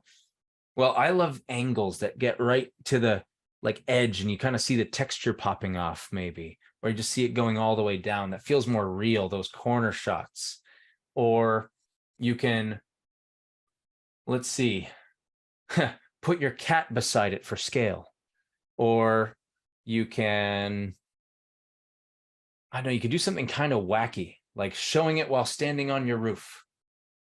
You know, just make a weird shot, an interesting shot that feels concrete and real and sudden and unpredictable. And that's how you get it into people's minds that this is really happening, that this is cool, that it's at least what the artist says it is, nothing less. Interesting, no? So how do we provide concrete examples? Here's the list. We've gone over it, art rooms and other apps like that. Does anyone not know what art rooms is? Feel free to text it. It's just an app that you put your art in a room. I believe that there's free and paid versions. And if you don't have Apple, I think, then there's other versions like that. High quality photos and high quality settings. So like actual real photos. If you got a camera, you might as well do some nice, sexy shots. Same as above, but use video. Video can really help, especially with products that aren't immediately understandable. Like people get a canvas print, but they might not quite get the acrylic face mount, even though it's really cool. And if they don't see it in person, you want to create maybe a video to sort of show it as you move. Like that's what it really looks like. Samples in the mail. So you could actually send them samples of things. It depends on what we're talking about, but very helpful. And physical inventory, of course. I should also say, like, when you're using video, and we're talking about being unpredictable or making your concrete examples really good, if you just get some simple apps like InShot, you can very quickly cut and paste a bunch of different shots of that like video of the piece and get it from all angles and make it really snappy with some upbeat music. That really stands out as like, ooh, oh, that's cool. Oh my God. And as long as you make a video that they can really grasp the whole product, that can make it much more concrete and exciting. Art Placer, an excellent paid app with a monthly fee. It has really good rooms to use. It is about $15 per month. Thank you, Barbara. I am surprised it'd be that much per month, but it better be good. I could watch hours and hours of Netflix for that.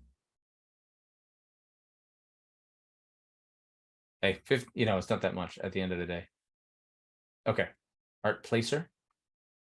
Art Placer, good one. All right, so that's the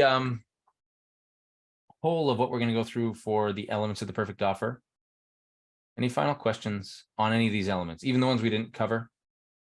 Anything just jump out at you that you really want to know about? Or I hope some of them should just make sense.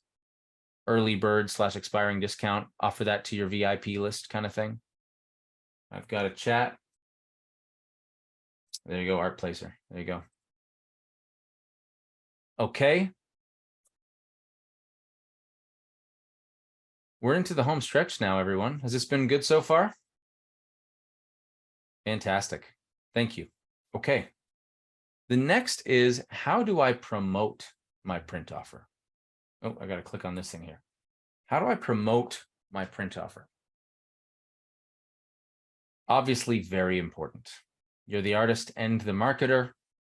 So what would you do if you were a great marketer?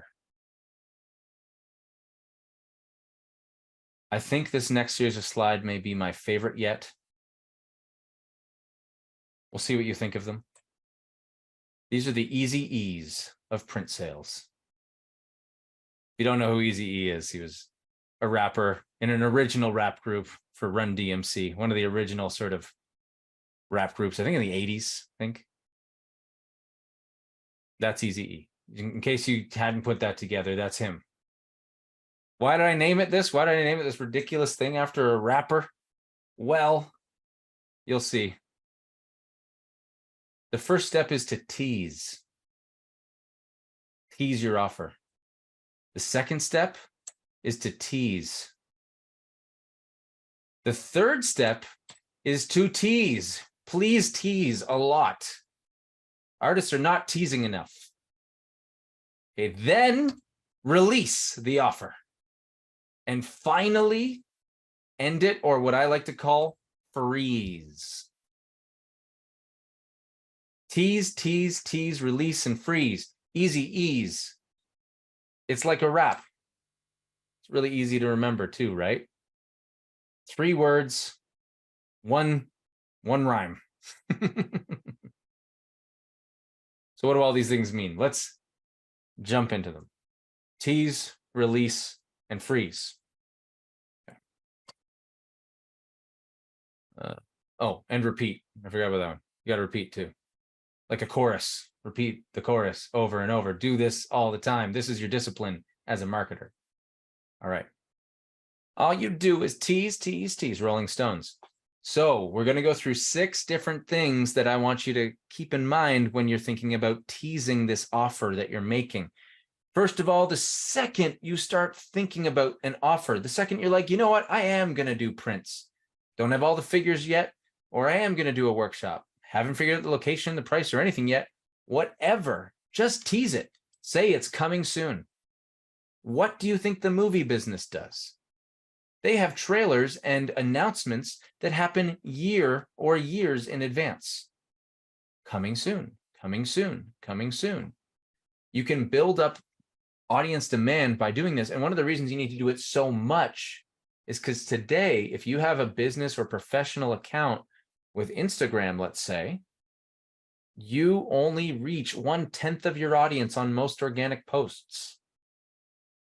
You got to do it a lot so everyone sees it. Plus, people need reminders. I mean, their attention span ain't what it used to be. So keep it in front of them. You got to repeat that over and over and over again. Plus, it makes easy content. You know, you don't have to get all fancy. You don't even really have to do much. It doesn't have to be direct, like the picture doesn't have to be directly related to the offer. It could be a selfie. And then the write-up, you say, by the way, remember that my offer is coming soon. Can't wait to show you the details. I've been talking to the printer. These samples look so good. A million pieces of brainless content. Don't over. I have something to say here that I just want everyone to really grasp. You are an artist in the art studio. You are making disposable content on social media. It does not need to be the same level of perfection that your art is. Is that fair? They're basically disposable wipes, right? It goes in the garbage after about, I don't know, a day for the most part. So feel free to just blast it. Regularity is more important than perfection. Save yourself time and thought. I have a couple chats. Easy and cheesy. Oh. And you can remember it so breezy. You ship all over the world. Can you touch on how duties, etc., have shipping to the USA? If there are special considerations, you can touch on this at the end. Good cue. I figured it out, is what I'm going to say, Kelly. I figured out shipping duties. You call it a poster every time. Duty free. Thank you for the question. We can go more into it later if needed. If you've had any specific issues, just call it a poster. It's in a box. It's a poster. It's printed. It's fine. All right. So coming soon. That's the first part about teasing. The second thing, once you're ready, announce that launch date. Okay, you got a date, you're ready.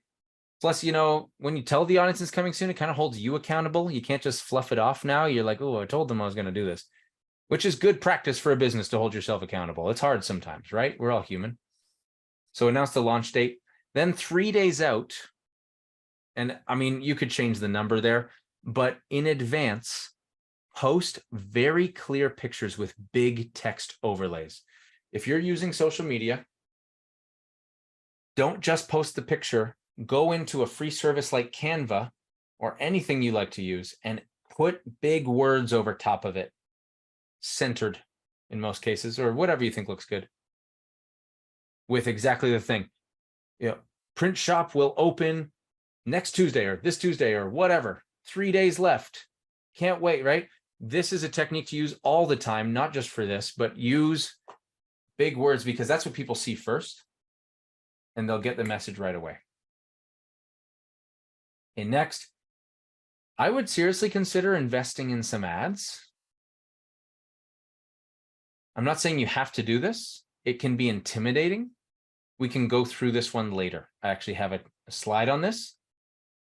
You could be teasing your offer. You could just be doing anything. You could be doing a carousel. We'll go through it a little bit. People will start to follow you today because Instagram's limiting our reach. As you will see, you don't have to spend a lot of money to use ads to your advantage. And if you believe in your business, guys, invest in your business. Invest in ads. If you're going to spend thousands of dollars on paint products, then wouldn't it make sense to spend even $100 on some ads to show people that you exist? For sure. Social media is a place where you can gather those followers, and they followed you for a reason. So they're going to keep on. Also, you don't get bot accounts usually without all the ads I've put out there. I get my target audience. It's a beautiful thing. So we'll go back to ads another time or a little later, but that is worth considering. A lot of folks have not considered it. I just want to put it in your brain. Don't forget to treat your VIPs like VIPs. If you are currently using an email list, or even better, an address list, if you have your clients' addresses, reach out to them in whatever the highest form of contact is, even their phone, a text message. You can start a phone tree. I've seen one artist do that. You could invite them to your house to visit and get a load of what you're doing on launch day. You know, whatever it is, your studio, whatever it is, treat those VIPs like VIPs. Make 2 offers. Make the normal offer and then one that's a little elevated for those VIPs. Add some extra stuff to it. Give them a little early bird discount. Treat them like VIPs while you're teasing. Get their brains on it too, because those are the ones who are most likely to purchase from you. They've already purchased from you. They're your collectors. So make sure you don't snooze on them. Don't let it go by them. Don't let them go, oh, I never heard about that. Oh, I wish I'd known. I would have got something. Don't let yourself do that. Then the last step, I guess I did just hit this, but everything you can. Use everything you can when you're promoting an offer. Or at the very least, pick the top ones that you think are the best. Because, I mean, you still got to paint too, right? So you still got to get in the studio. You don't have unlimited time. Choose whatever you can to make this special, to get it to your audience. I have a chat. A phone tree. You get a bunch of your friends to get a bunch of their friends on a list, and old school, call them to let them know. This is how word used to go out before the internet. The example that I was talking about, it was a show that she was doing at a local arts organization. She rents the kind of gallery space, and it's called the Tet in Kingston. And she got all of her friends to make a big list of people that they knew and phone them all and just let them know that the show was happening and that they were invited to the grand opening and it was free to come and there were going to be some champagne or whatever she could have. It was actually in 2020, just when things were like starting to be available again, that she had done this, or like it was in November of 2020, I think. So basically, you know, lockdown times, everyone was masked up. She made a special event out of it through using a phone tree, and you can bet your bottom dollar that that was way more effective than just putting out some social media, because someone talked to them, right? You want the highest level of contact. The lowest level of contact is like, today I'd say social media. And the more close you can get to them, the better. Okay. So just an idea. Hey, why not? Why not use it? What's old is new again. No one's calling anyone's home phone anymore, except for telemarketers. Break the monotony. Okay. Up next. There's Easy E. He's holding the grenade. It's time to release. So we've talked about the tease. Now we got to talk about the release. There's just a couple really important points I want to make. Go big on launch day. This is not a studio day for you. This is a launch day. Put everything you can into it. Graphics, social media, do a live if you've got the gonads to do so. Bigger is definitely better. The more you can do on launch day, the better. Now, within reason. Remember, ABBA. Keep it beautifully authentic. Keep it real to who you are. And do what you feel your audience is going to respond to. The more connected you are with them, the better you'll know what that is.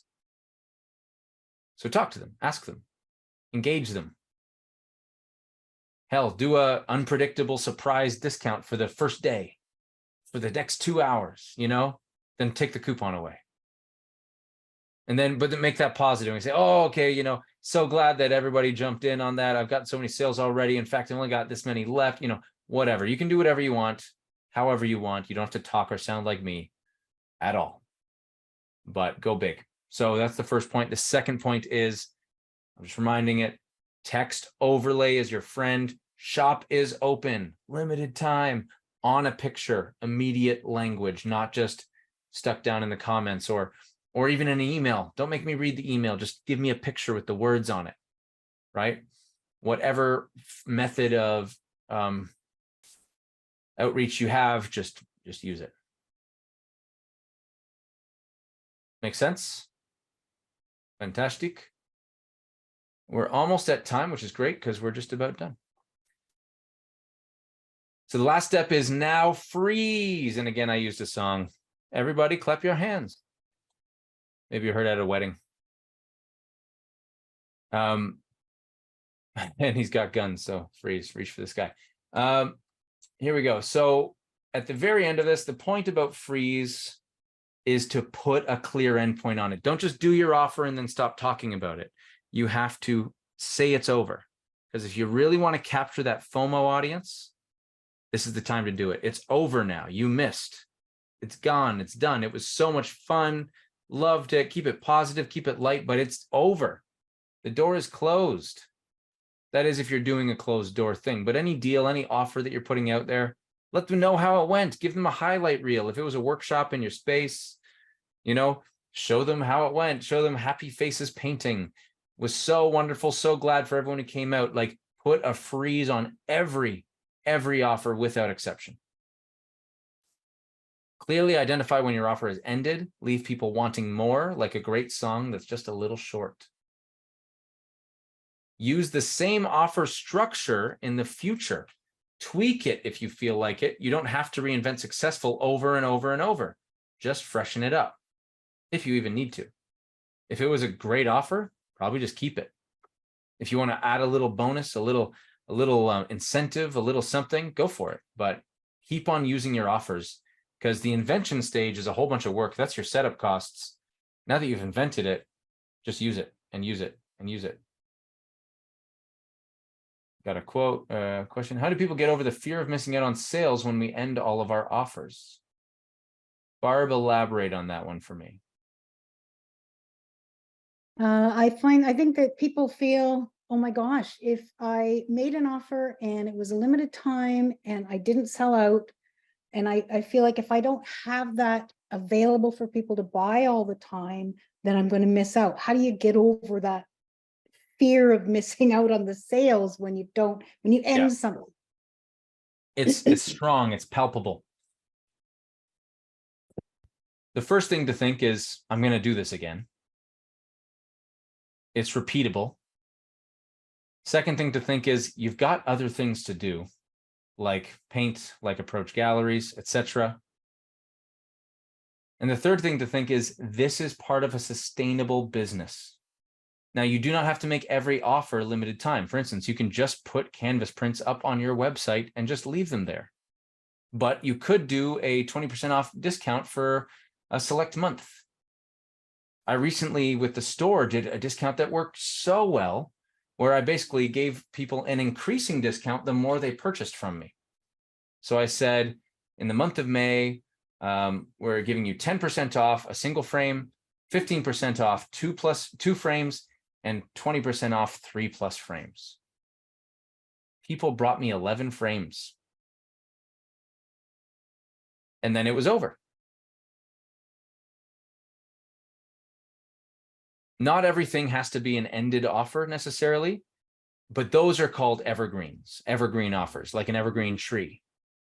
When you create your evergreen tree, you got to really make it as compelling as possible.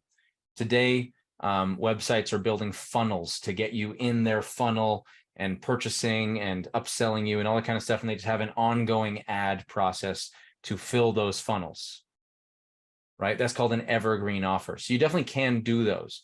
But for most offers, like your workshop, it comes and goes, like your print discount or maybe a limited edition print, it comes and goes. So when you have an offer like that, use the freeze. That's what I'm trying to get at. And if you felt like, hey, I was trying to sell 20 limited edition prints, I only sold 5, 10. Would you rather? Well, I mean, you don't have to close it off necessarily. Like once it's over, once you've sold all 20, that's when you freeze, right? But if you were like, you might not want to combine limited quantity and limited time. It could be unlimited quantity with limited time, or just limited quantity. Just make sure you let people know when it's over or when things are running out. Does that make some sense? That help clarify on this point? Yeah, I think it kind of, you're right. If you have something that's available all the time, like you say, your prints are always available, but then you also, you build a combination. So sometimes you have limited time offers, or you change those up as you go, even though you have things that are available all the time, or maybe your originals are available all the time. Yeah. You make offers on your prints. Yeah. If you make more offers more often, it's just part of a sustainable business practice that you can get into, and you don't need to worry about losing out on anything because you're going to do the next offer soon anyway. Okay. It can sound like a lot of work. That's why I stress keeping it simple. It does not have to be even monthly. It can be, but it could be just twice a year that you do a special offer of some kind, and you can't, or, you know, here's an example. Let's say you're building an evergreen offer, like putting canvas prints on your website.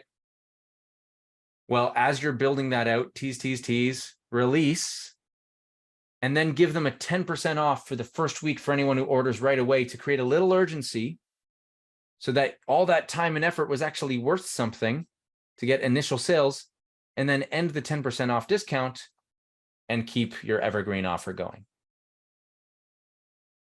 Okay. Can I sell a print to someone after original is sold?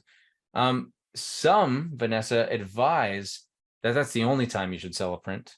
I personally do not think that there's any rules. I think it's more important to know what your audience would care about. If you think your audience doesn't care, that's all you need to know. You can do what you'd like. It's your business after all. But there are certain types of collectors and certain types of situations where maybe it's a little more finite, and I might talk to someone like Lisa, Curator on the Go, about that, because she's used to dealing with sort of like gallery, like high-end gallery, corporate clients, curator clients, things like that. That'd be a world I'm not perfectly familiar with, but as a business person creating offers, you are welcome to make offers at any point that you want to. You know, Yeah, musicians will release a yeah. single before the album, and then they'll go on tour, you know, like, and they want everyone to know this. Sorry, you go ahead. I'm just riffing on that. No, I'm just thinking about, I'm just like, I've had a couple of people after I've sold the work that I've sold it. The ones, there's just like maybe 2 or 3 that I'm thinking of. And I've sold the work myself. The gallery didn't sell it. And then, do you have a print of this? And I'm like, well, I could get you a print, but I've sold the original. I don't know if that's unethical to the original person or not. I don't know. And then I start thinking, would they know? I don't know. I don't know. I just don't know. It's a great, I you know think what? through a gallery, it's probably not. They probably wouldn't appreciate it. But like I said, I sold it, so I don't know. Yeah, you got to know your contract with your galleries. Again, Yeah. you own the image copyright, Yeah. unless that's in Yeah. the contract that you no longer do, or that they have some kind of No. limit on what you can do with your image copyright, but it is your image at the end of the day. Yeah. If you're selling your originals saying, I don't print these, I never print these, yeah, you probably would be didn't do lying that. to your client if you then went and printed it. But if that's Right. not your sales pitch, if they just love the image, they bought the original, I don't think you're doing any disservice to them. In fact, I would spin it this way. If your image is more popular and more people have it and recognize it, does that not make the original worth more? Well, that's true. Mhm. How priceless is the Mona Lisa? It's one of the most recognizable Oh, images in the world. yes. Ironically, it's not even that big. It's like a 16 by 20. Even with Right. like, if you're growing in your art career and you're building more collectors, then all of your art goes up in value. Your collectors ultimately benefit if your art goes up in value. And I like what you said about it doesn't match the original anyway. Like it could be smaller or whatever, it's thinner canvas, like something like that. I like that idea. Anyway, Yeah, I'll you don't thank try to you. replicate it. You make a print, right? It's different. Yeah. Yeah. I see some good points from Barb. She's just given us, why don't you, so how can you sugar color? Okay, we'll go into that. Each original you create is a product. And as an artist, you get to make as much as you can from that product. If you have a good photo, you can make prints at any time. If you have a good photo, that was capital If. If a collector wants to prevent you from printing it after, they will have to pay the amount you could potentially make from selling prints when they buy that painting. That's an interesting point. You know, it's not up to the collector. What you do with your art would be my number one. Of course, there's circumstances where you should navigate with some caution. It all depends on how you're selling, what you're selling. But, you know, even big artists are selling prints. And after they've sold the painting, and all that does is make that painting worth more. Because there's now a whole bunch of people who want and have that image, but it's not the original. The original is still special. And it's just important to always, and if you had a collector that was like, I just saw you were selling prints and I didn't want you to do that. Well, you first of all go, well, if you don't want me to do that, it's not necessarily a problem if you're willing to pay for the income that I could make. Or you could also go, just rest assured, your original is always worth more. In fact, more people are purchasing this image, which shows that your original could be going up in value. You know, you just spin it positively and run your own business while being respectful to your clients. That's my 2 cents. Am I the industry expert on everything? Nope. I'm a business person. But Thank you. you're welcome. Good question. Thank you. I'm going to dive into color correction a little later, Barb. How are we doing on time? We're officially at the end time, technically. I don't mind keeping on going, but if you have somewhere to be, I will take no offense. Should I just stop or should I keep going? You can keep going because this will be available as a replay for anyone who's here. Perfect. We're basically done with the main content. I just have sort of the follow-up stuff and open-ended questions at the end. Of course, I think we took some time to go through questions throughout. I have only one more point on this. Now freeze. Success leads to more success, so talk about it. And I'm not just talking about with your audience online. When you are pitching a gallery and you're putting together your write-up about your history and all your portfolio, maybe in a PDF document, I would generally recommend. Talk about it. I did this offer. This is how it went. Right? Make sure that you do not miss any opportunities to share your success. That's another part about freeze. All right. So, well, guys, that's the main content. I have a series of ideas that we could jump into if we wanted to, just for the last sort of, I'm going to say up to 30 minutes. And then just any general Q&A. But here's the list of ideas that I have for you. We can go through ratios / sizing options, small / poor quality files and color correctness. Barb just brought that up. Paralysis by analysis. I see a lot of people getting stuck on things because they're too, I don't know, is this one better? Is this one better? Is this one better? Website / storefront holdups. People often do run into that issue when trying to do like something on their website.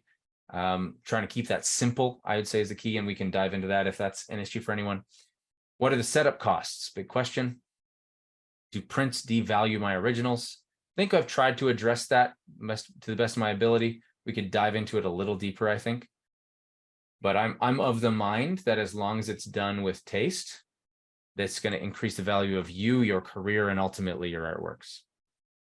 How does print on demand / dropshipping work? Does anyone want to know that? Ads? What? Yeah, if anyone wants to talk about ads, I have a slide on it. But I hate marketing. Oh. I get it. I actually, believe it or not, I was very gun shy for a very long time. Didn't always feel comfortable in sales at all. Certain things were exciting. Certain things sucked. Approaching my friends and asking them to trust me as their financial advisor. Not fun, actually. So. I was going to say, I think you can unmute yourself now if you're muted and just join in a general discussion. I'll let Colin lead it. Does anybody have any questions? So if there's any topic here that you're like, yes, please go, or just any other questions. I did want to hear about color correction. All righty.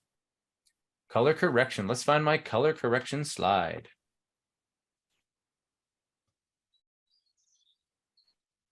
So I can get very, very technical here. I can also just try to keep it real simple. I'll do a little bit of both, just so we have an understanding of what we're talking about. Color correctness is difficult in this world, just straight out. It's not magic. Digital representation is not magic. It's gotten whirlwinds better, but there's a lot that goes into it. When you just look at the stages I have here, you have to go from the camera, which right off the bat is not as good as the human eye by a long stretch. What the human eye can see and create, let alone what your paints can mix, is much greater than what a camera lens can actually pick up. Then you go into a computer monitor / Photoshop, and we're interpreting the image. And the most important thing there is your screen even calibrated to true color? And even then, I'm going to say, like, I've had people go, but a professional photographer took my photo. They said their screen was calibrated. Calibration is not black and white, one size fits all. Calibration actually has to do with something called gamma, and your printer has to be aligned to that. Now, I'm getting into minutia here. I think without doing any of that, you should be able to get very, very good quality prints without any over technical stuff there. Is it going to be completely accurate? Maybe not. But is the client even going to know or care? In a lot of cases, no. It really depends on how valuable your originals are, what kind of collector you're dealing with. If you're trying to make your prints more valuable, then yeah, I'd put some effort into getting as close to color correctness as possible. And then finally, it's interpreted by a printer. So, and again, printers can't print the entire spectrum of colors. We get warnings all the time on this color's out of gamut, and you tell it to go to its nearest neighbor. Now, a lot of these times, these nearest neighbors aren't even really necessarily knowable to the human eye, but just so you know, printers can't even print every color as it is, and they have I think 8, 9 different cartridges of ink, maybe 11 now. That keeps expanding every time I get a new printer. So all that to say, it's complicated. But here, as you can see in the yellow, if you haven't already read it, 3 things can simplify all of this. Thank you for demonstrating. If everyone wants to look at Barb's screen, she's showing the color card that you can purchase. I have the link in the scanning artwork like a pro guide right here. So if anyone wants to QR code this right now, or go to my Instagram page, DM me the word scan, and I'll send it to you. You can get that color card so that when you're doing, whether you're doing your own photos or a photographer is, you can put that with your artwork in that first. So basically you put the color card per session so that your lighting isn't going to change on you, right? Like in this session, the lighting looks like this. You put it in there, you take one picture of it in the lighting, then you include that file in that lighting with all the other images you took. So maybe you just did one, maybe you did 6 paintings all at once, whatever. You send me that color card image plus your paintings, and we'll auto correct them because we have the software that corresponds with that exact color card. Don't just go get any random color card. If you want to get one of these, they are kind of stupidly expensive, to be honest with you. Like I think $120 now, they just raised their prices. But hell, you know what? Eat it once and have good color correctness for the rest of time without thinking about all the technical stuff. You don't have to go into Photoshop. You just take the pictures, send them to me. I'll correct them. I keep the files on hand. Done. What I That's did, the easiest thing. yeah, what I did was that for each one of my, like I set up my, my setup with the easel so that I could change to do all my paintings at once. And for each painting, I took a picture of the painting with the color card and without, so that when I send them to Colin, I always know I have a matching color card to that painting. So I only have to match the painting and I know the color card works. Lisa And asked about a gray card.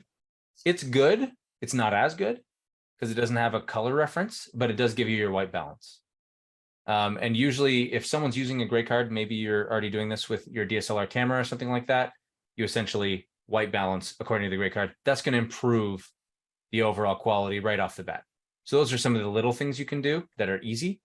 If you're going to use the color card, it's a step up, but you're already in the right direction. You know, I think the best thing to do is do really cheap, small, like 5x7, or maybe a little larger if you want, test prints on some basic paper. And then kind of see, do I really need to get any better? Usually you can get very good results. In the scanning guide, I got more tips on how you can use your cell phone camera if you're not going to get a DSLR. Or if you want, I basically have 3 setups: the basic, better, and affordable pro setup. And you can decide how much you want to invest in a scanning setup. I do recommend being able to do this yourself if you're willing to go through the learning process. Why? You can take images before you do a varnish, which means pre-glare. You can feel empowered to just take as many as you want to and as quickly as you want to. We all know that photographers are expensive and you don't want to hold yourself back from getting good scanning files. Ultimately, having a digital file, that's a digital asset that you can use in a number of ways, online, through prints, in your portfolio. You want to have good quality digitals.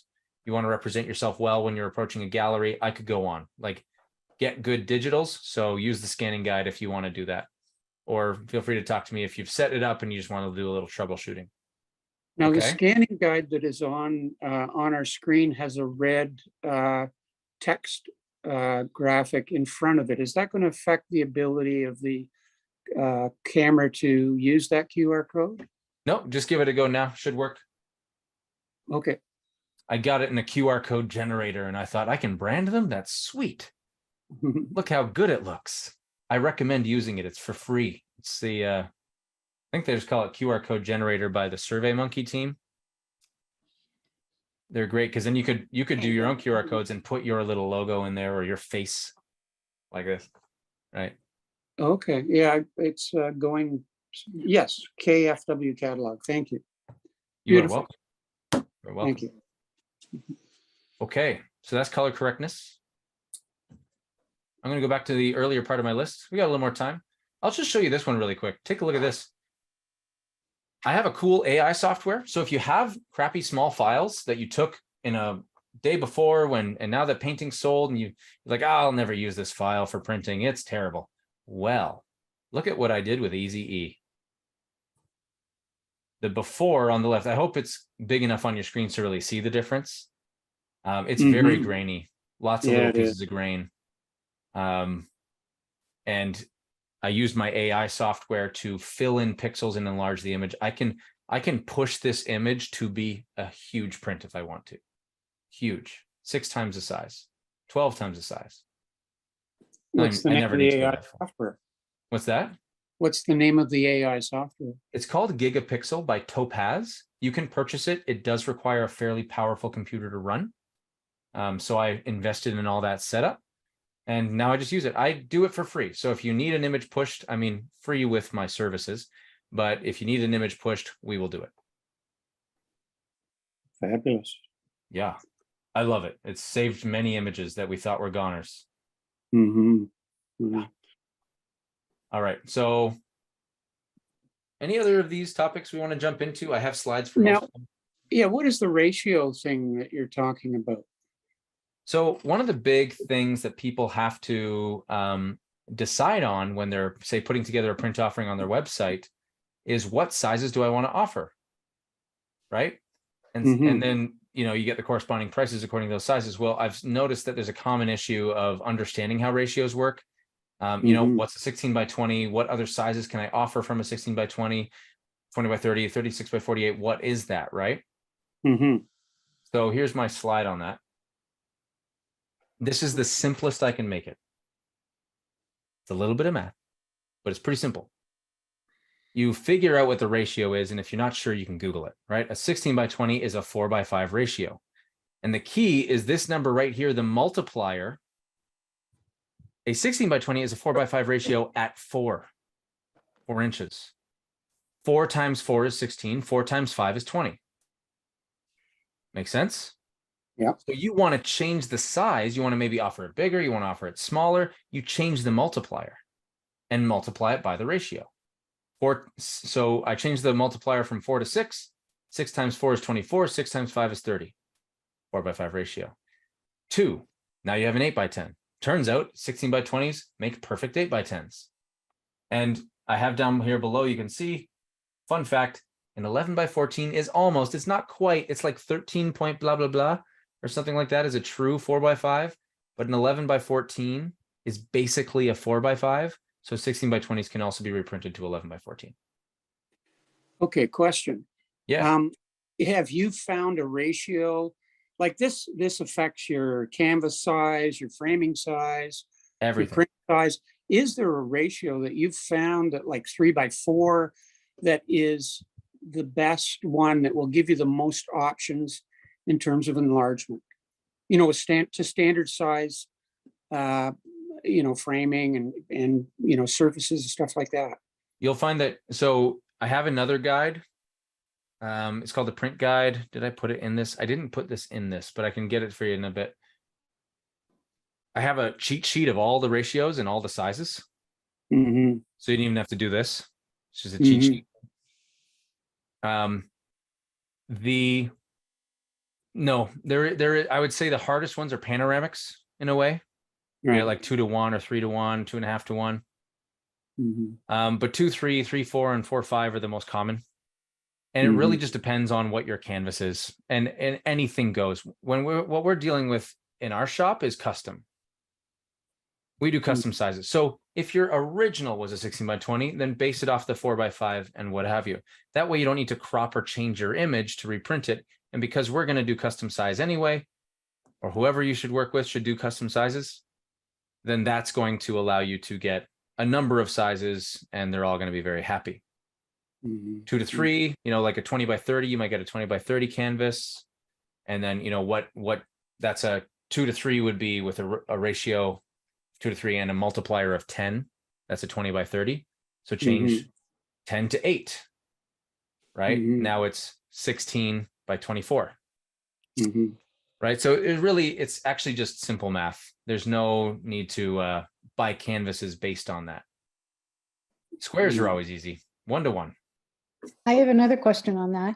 Yeah. When I was putting together my prints for my website, I was I was using the different canvas sizes and figuring out the different print sizes that I could offer.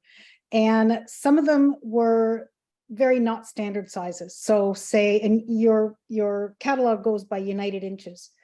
So can you make, like you say, you make custom sizes? So if it's like, I don't know, 24 by 17.5, how close to? We're going to do it exact. You'll do it 17.5. We're going to print the image as it is. Okay. And if you want to do any ratio of that, like any chain, like double the size, half the size, Mhm. 2/3 of the size, whatever, we'll do that. Pick the size, put it on your website. The United Inches is a rounded metric just for pricing, Okay, because like a change of a half inch isn't going to change the price. yeah, because I was Right. I was using the ratio, but sometimes when I multiplied it, it came up to a really strange size, even though it was twice the size of a 24 by 30. Yeah, Oh. it's a great question, and honestly, like I should actually address that in the catalog. But so basically, guys, what Barb's talking about is United Inches. You can't try to make a rubric for pricing that has every goddamn size out there. It's so much easier just to do United Inches, which is width plus height, add them together, and that's your number. So 36 United Inches is a certain price. That's 16 plus 20. But it could also be a 10 plus 26. It doesn't matter. Basically, you just pick, basically, you get your price. Now that price is what you're going to base your costs off of and your pricing off. Because I was hesitating when I wasn't getting a normal so-called size that I No, had. I would just have at her. And frankly, the client's not going to measure that half inch. If you want to call it 28 by 17 and a half or whatever, call it that. Or you could just call it 28 by 17. It's probably going to be fine. But we're going to print to your image, not to some preconceived United Inches amount or anything like that. Just whatever your image is, that's what it's going to look like.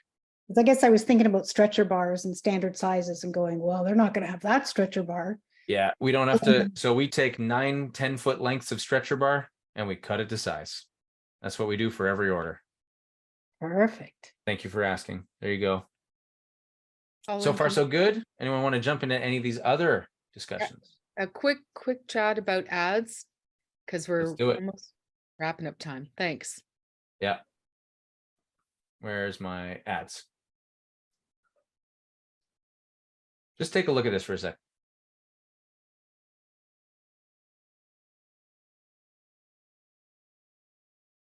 Does that flow make some sense?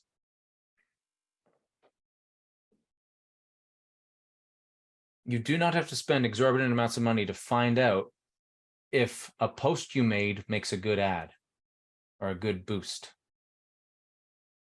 You can test your posts by just boosting them for $5.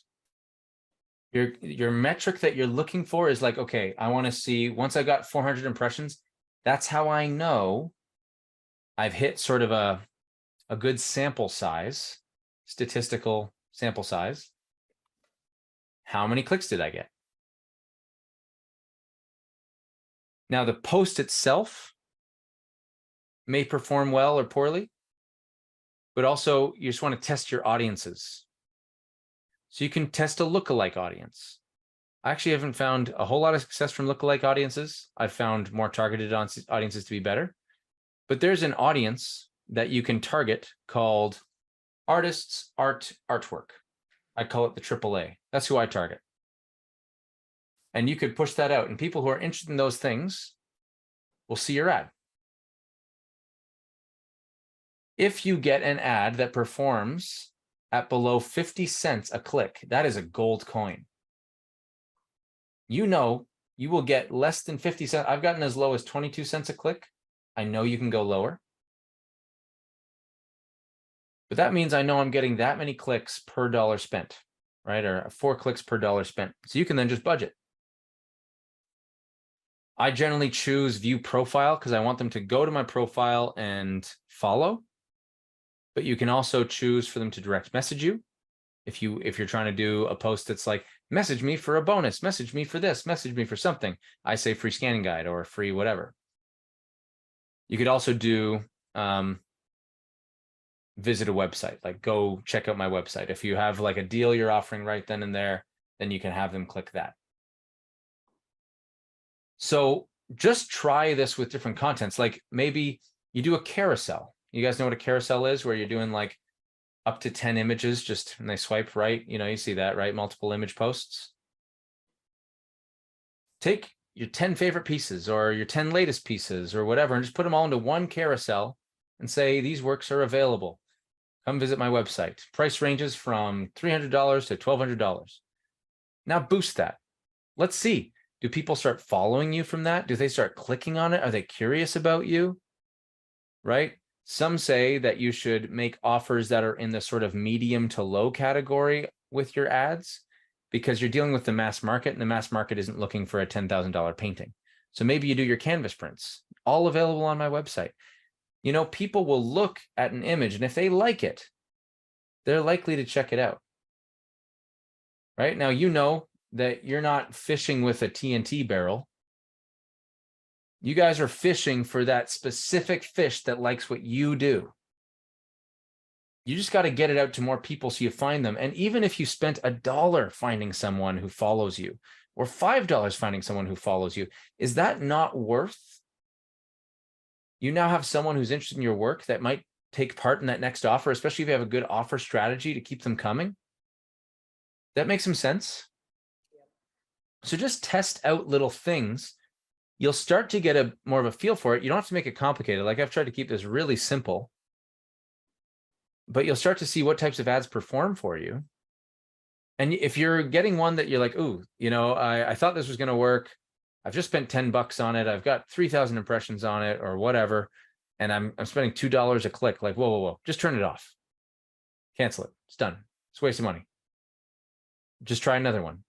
So I would make it a habit to try boosting a post once a week.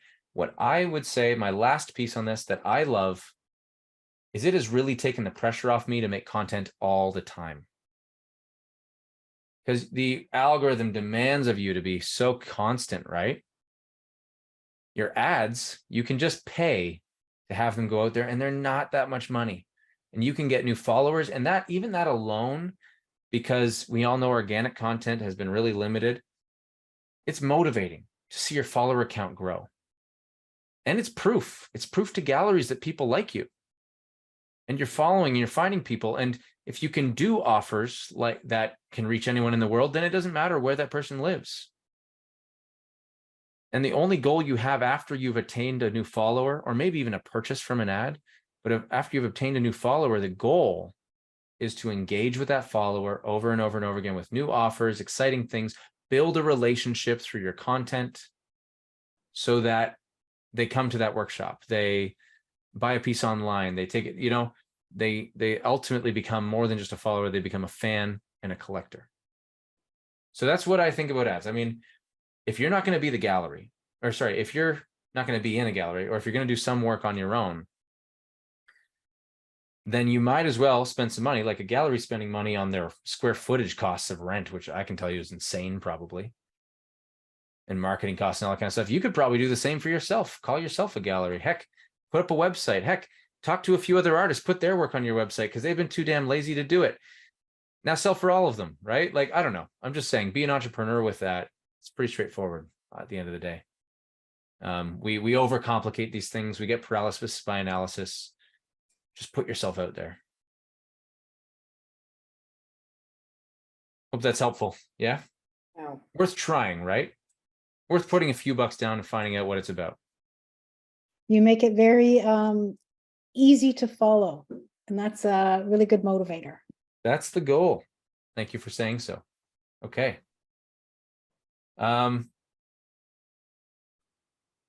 We've gone through that. Probably the drop shipping, a quick explanation of how that works wouldn't hurt. Yeah. That's how it works. Easy cheesy. If they order from you online, if they order from you in person, if they make an order anywhere in the world at any point, you just send it to us. If we're shipping it to them or shipping it to you, we need shipping details. We complete the work and send you the invoice. But you've already collected the money, right? That's what you do. Collect it up front.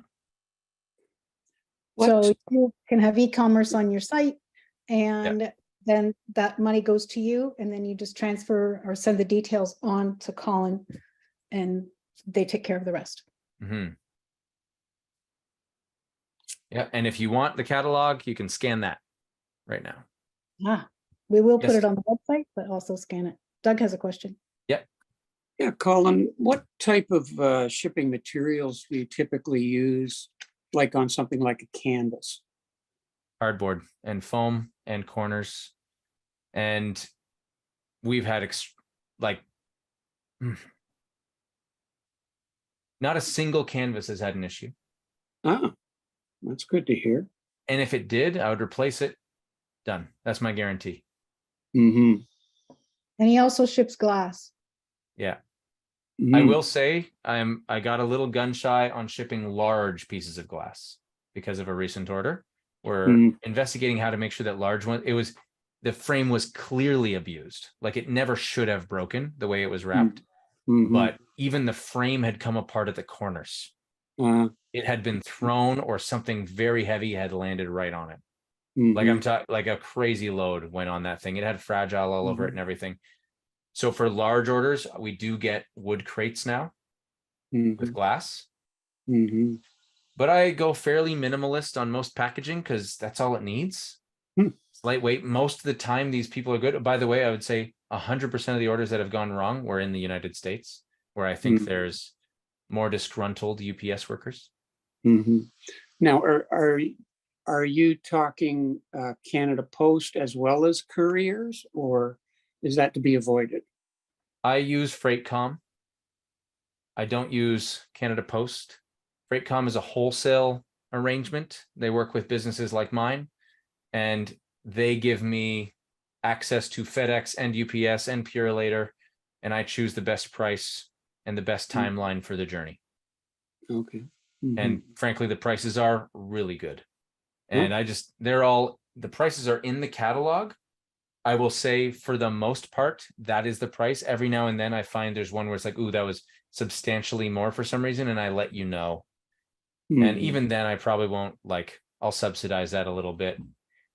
Over time, you'll win some, you lose some on shipping. So I just average it out. It's not a big deal. That's not where I'm like, our service is what we, build our business on. The shipping What do you is mean just... by? Go ahead. Yeah. What do you mean by hardboard? Are you talking masonite or? So cardboard around the outside. I've used hardboard and corrugated plastics as a hard surface over the faces of images at times. Often that's what we're doing. It just depends on how the packaging is and how many products are in it. Okay. Yeah, we keep it fairly lightweight and affordable. That's the key. And again, like these are reproductions. So if it breaks, whatever, we replace it immediately. And you do not get charged for that. Thank you. And we have like 2 minutes left. Is there any quick questions or anything quick you want to address, Colin? No, I'm pretty happy personally for everything we've gone through. Yeah, anything else? No, I think we're pretty good.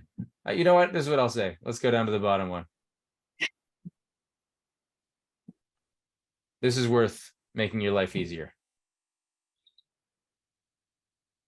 We've talked a lot about printing, but we've also really talked about marketing because that's what it's really about. You're a marketer.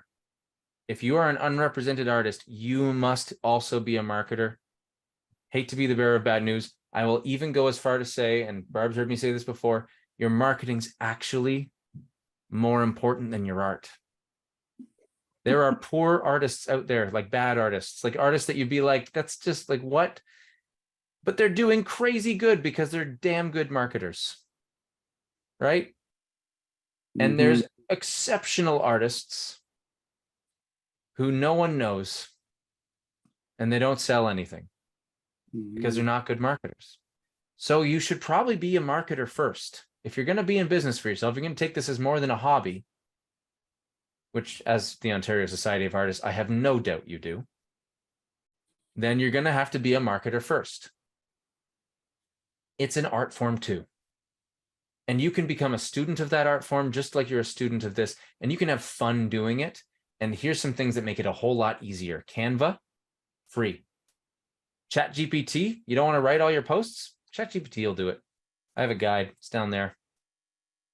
It's incredible. It's like having a personal assistant. You don't have to copy and paste, but you can have someone to brainstorm with, get some ideas from. Hey, what should I call this offer that I'm doing? 10 titles, done. And then InShot is a video editing software, so you can start doing reels. Again, free and absolutely wonderful. If you can get the handle of a paintbrush, you can get handle of InShot, Canva, and ChatGPT. So make posts easy. It's not all about social media, I guarantee you that, but this is one of those things that helps you use it. Use ads so that you really don't have to be out there all the time. You can use ads to make sure that your stuff is out there with a little bit of money. You know, you sell $1,000 piece, $10,000 piece, put $100 towards your next marketing gig. Just do it. There you go. That's what I would say. You know, you're a marketer first, even though that's not why you got into this. At the end of the day, it is the difference between, you know, great success, good enough, or not good enough for you, you know, for what you want out of your career. Well, thank you. Thank you You're so welcome. much. This was fantastic. Wonderful. Mhm. Yeah, really good, clear advice. Thank you so much, Colin. You're a great teacher and probably a great salesman too. The Thank more you. I've sold, the more I realize it's all about just working with people, man. Wow. And yeah, let your friends in the OSA know that they can watch this one again and all of them again. And even if they weren't able to make it. So thank you very much, Colin. We really enjoyed that. Thank you very much. 2 I Thank thumbs you. up. really appreciate you guys Coming. having me. It's meant a lot. Thank you. Thank Thank you. you.